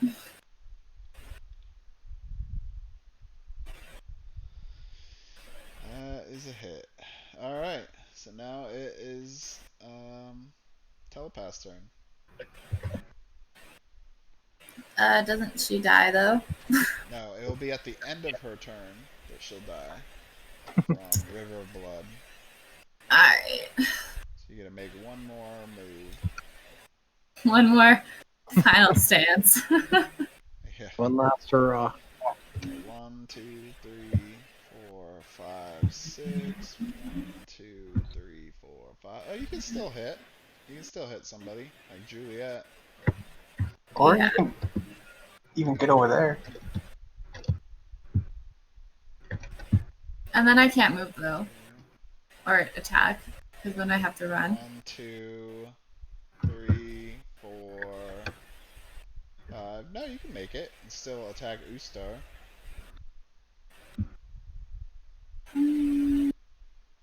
But it's all up to you. Who you want to copy, because that's mostly what she's gonna do. She's gonna have to use, well, most likely. I mean, I guess she could try to move around and get to Mind Link for the shapeshifter. Kind of get him into a better position.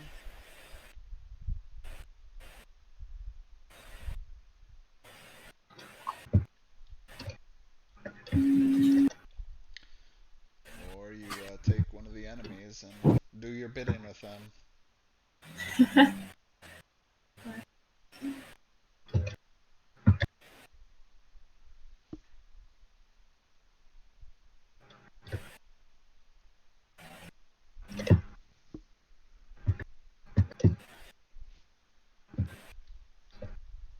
What do you think?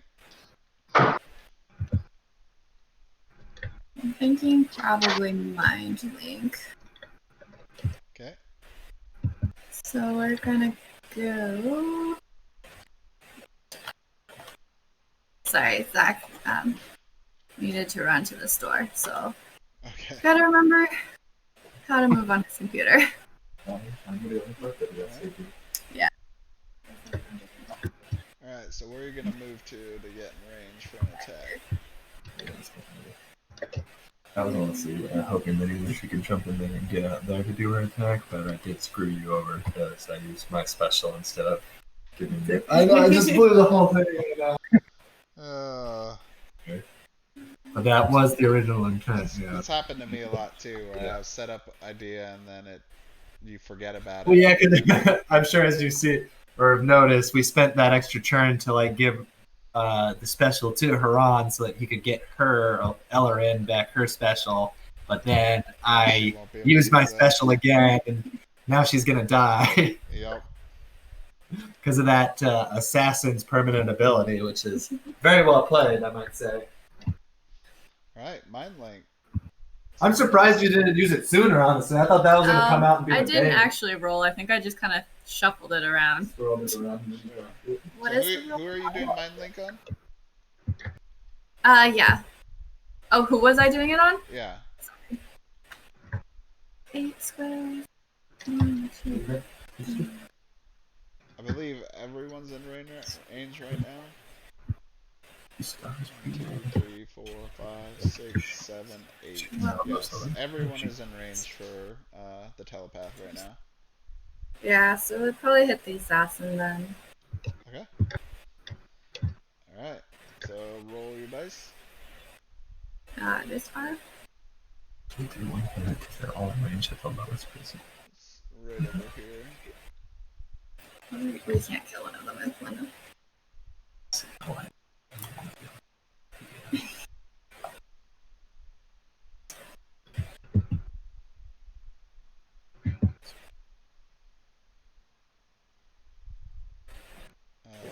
You gonna roll your dice?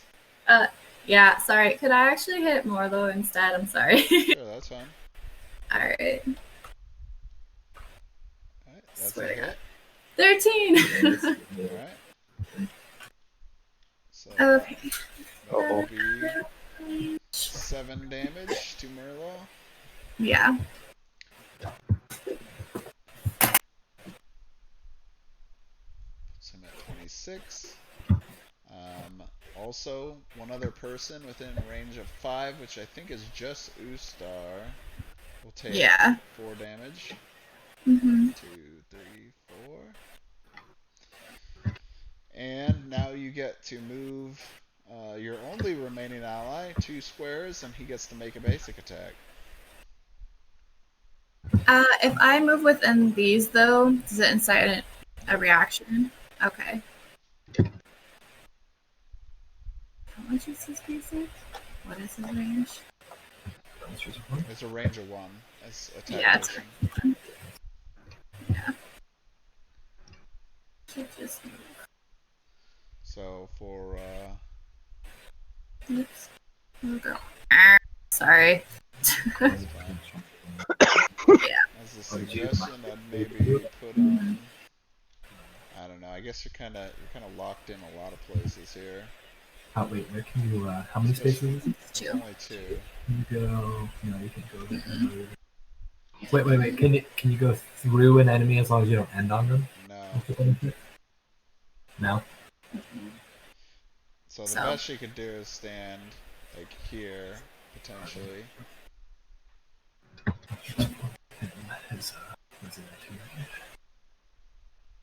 Yeah.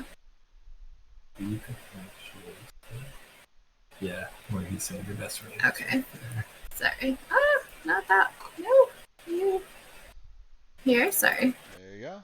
Yeah, because then you can still target Juliet and Morlo. So now make your basic attack. Cool. No. 4. So no. Let's see. Normally it would be a +1 to that for basic attack, which is a 5, but he does not have any other status effects, so it's just not enough, just barely. That's okay. And since basic attacks don't actually generate residual damage either, so that'll be it.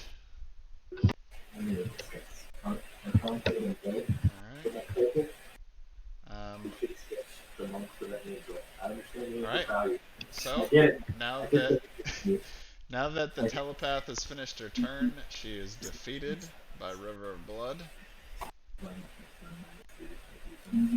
She was right there. Oh, yeah. Alright. So now it is. Juliet went last turn, right? Or is it her turn? No, it's your turn. Okay. Alright, Juliet. Go ahead. We're just gonna back up so that we get away from trample. Then we'll icy winds.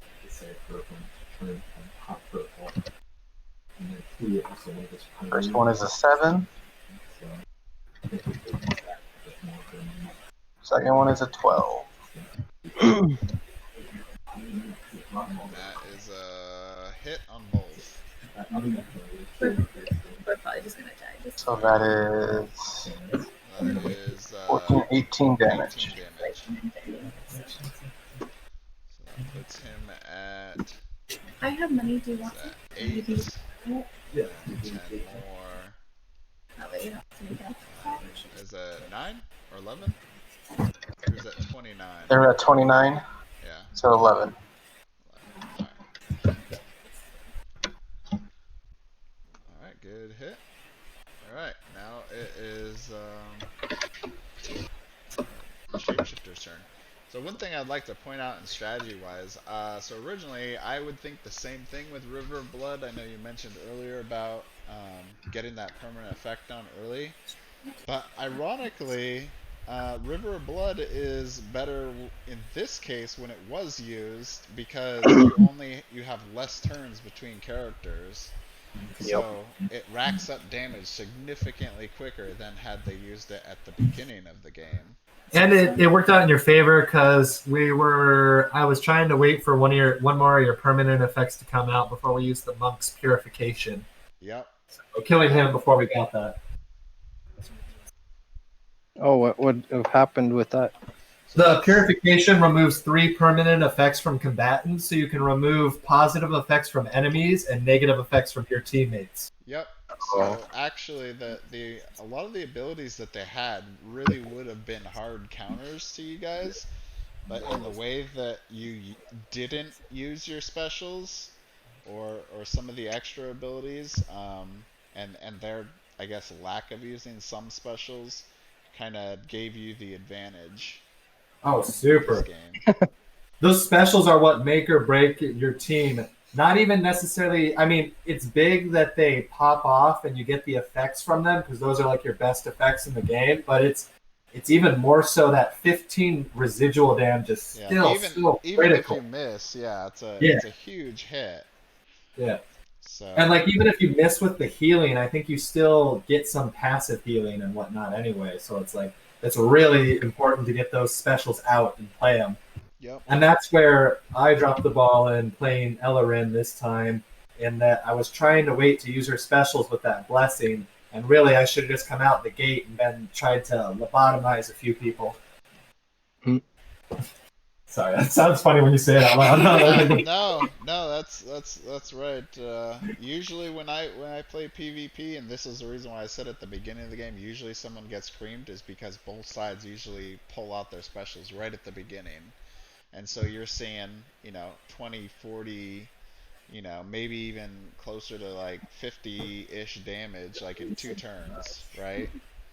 So it happens so quick that somebody can be basically taken out of the game really, really quick in less than 1 round. So. Okay, so now it's the Shapeshifter's turn. His special is up. I believe the idea with this clone is, and anyone can correct me if I'm wrong, is I don't know if you necessarily need to use the special token to use the special ability, because you've already used the special.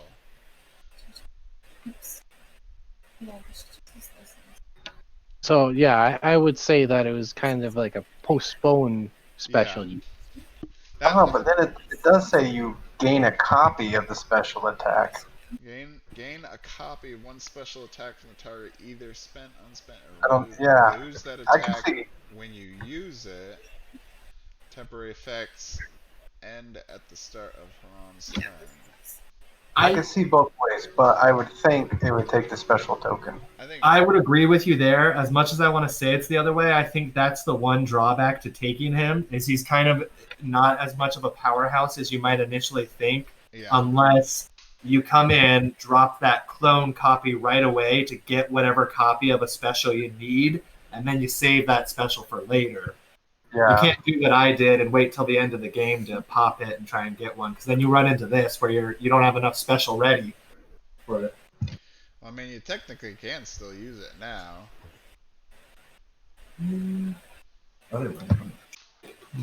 Did you? I'm thinking, did you regain the 18 hit points when you used it? Yeah, he did. Okay. But you guys have powered them down so fast that he went from 58 down really quick. Each of them, or you could do monstrous form. The labyrinth is just cool because the last 2 effects have done, I think, almost 20 damage each. You'll love it. They'll become a Morlo player by dawn. Unless you choose it, and I can't take it. Okay. I can... Use the Clone of Trample. Yeah, I think we're gonna... I don't know if that's the right card.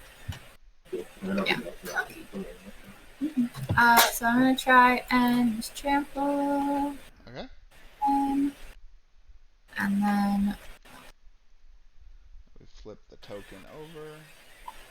And I assume you're moving... Where do you want to move him to? So I need to back up 4 spaces, right? Or is that a different one? No, move up to 8. This one you just move right through them. Okay. I guess... I'm assuming the best case of action is probably going down this way. Yeah, that's what I was gonna do. I just didn't know if I should back up at all. Yeah, no, there's no need to in this case, and even if you did, you'd have to sidestep back to do that. Yeah. So, alright, we'll just do that and run hopefully straight through. Okay. You can also end your turn on wherever you want to. So the first person is Merlot, which he is a hit. So Woo! that is 16 damage. Ooh, that's a hit. Let's see, 6, and then, so that's a 10 health. Alright, and then roll for the second one. 20! Woo! Dang, 21 damage to Mir. So that puts them at, what's that, 24? That is a good hit. Alright, now you need to move Haran somewhere over here. I'm sorry. Move him? So the shapeshifter needs, because he's charged through these guys, so after he hit, he needs to stand somewhere like over here, basically. We'll go. Oh, I'm sorry. Oh, sorry, someone else picked it up. And you can move the targets up to 2. Yep, and you get to move both of the targets 2 squares. And let's put you 1, 2, and you 1. Yeah, you can move her towards the lava if you wanted, but either way, it doesn't really matter. So now that you technically haven't even moved, you can also move the shapeshifter, 6 more squares if you wanted. 1, 2, 3.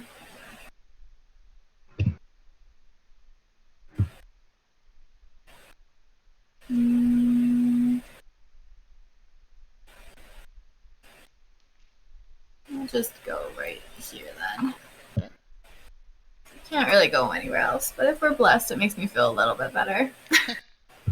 Yep. It's always nice to feel blessed. Okay. So now it is it Juliet's turn? No, she just went the last turn. She just went, yeah. It's Ustar's turn. Not that it particularly matters. I'm gonna die anyways, but... Yeah, it looks like we're about probably the end of the turns here. Pretty close. Alright, we will life siphon. I mean, unless you somehow miss all of these, but you know. 6. Oh. That is a miss. Oh! It's starting. Man, she should have been calling that the whole game, just calling out misses. You guys would have been fine. Right? It's because I'm the one on the computer now. Alright, so that's 5 damage though. 1, 2, 3, 4, 5 from the residual. Alright, so now it's back to the shapeshifter's turn. So you might actually have a chance to still maybe kill one person. Maybe. Yeah. Let's see, he's got 10 health. Yeah, if the change shape goes off, Yep. then it would. Change shape. But I do have to get closer.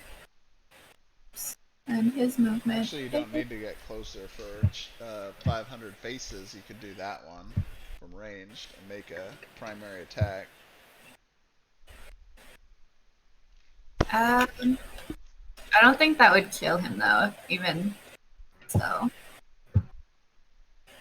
I gotta bring at least one person down. Yeah, I'm trying to see which one. So 1, 2, 3, 4, 5, 6. Oh, you can still get in range for change shape.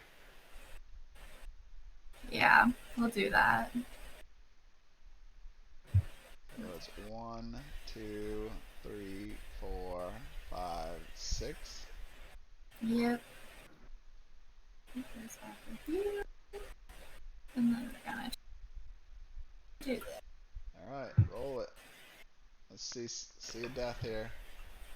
That's a death. Oh. Woo! I got one! They did not go undefeated here.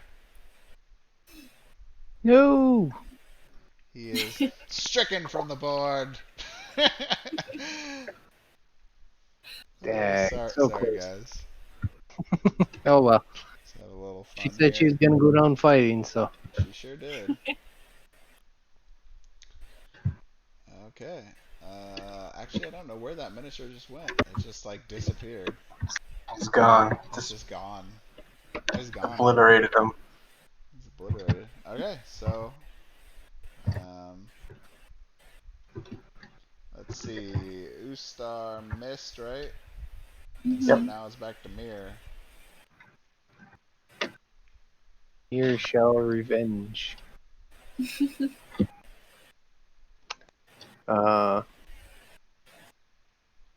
So either move will kill the target. Do ambush. If he hits, that is. That's a 14. hit. And that's it. Nice game. That was a great game. It was fun, guys. The final hit here, and anyway, so yeah, at least you guys did get one in the end. I think we talked a little earlier about why personally I thought that maybe it didn't. You guys definitely played much differently than how I'd play, but that's okay. I'm usually much more aggressive when I play in this game, so like I said, as I would have been, especially like the team you guys had here on the left, I would have been all in. I just would have been special, just laying waste to the other side as much as I could. But no, you guys played really well. I'm actually surprised. There was a couple mistakes, obviously, on the red team. Kind of, especially poor telepath. Just to be healed for a little bit before she dies of her mortal wounds. She tried. It was like torture, really. Your Zach tortured the telepath. But okay, cool, guys. Well, that is PvP in Arena. Anyway, so if anyone else is interested in joining the Discord or want to know more, it's can find out through the Facebook or Discord and all that. And we'll see you guys later. All right, thanks for the stream, everyone. Thank you. Yep, thank you. It was fun. Yeah, I'll be posting this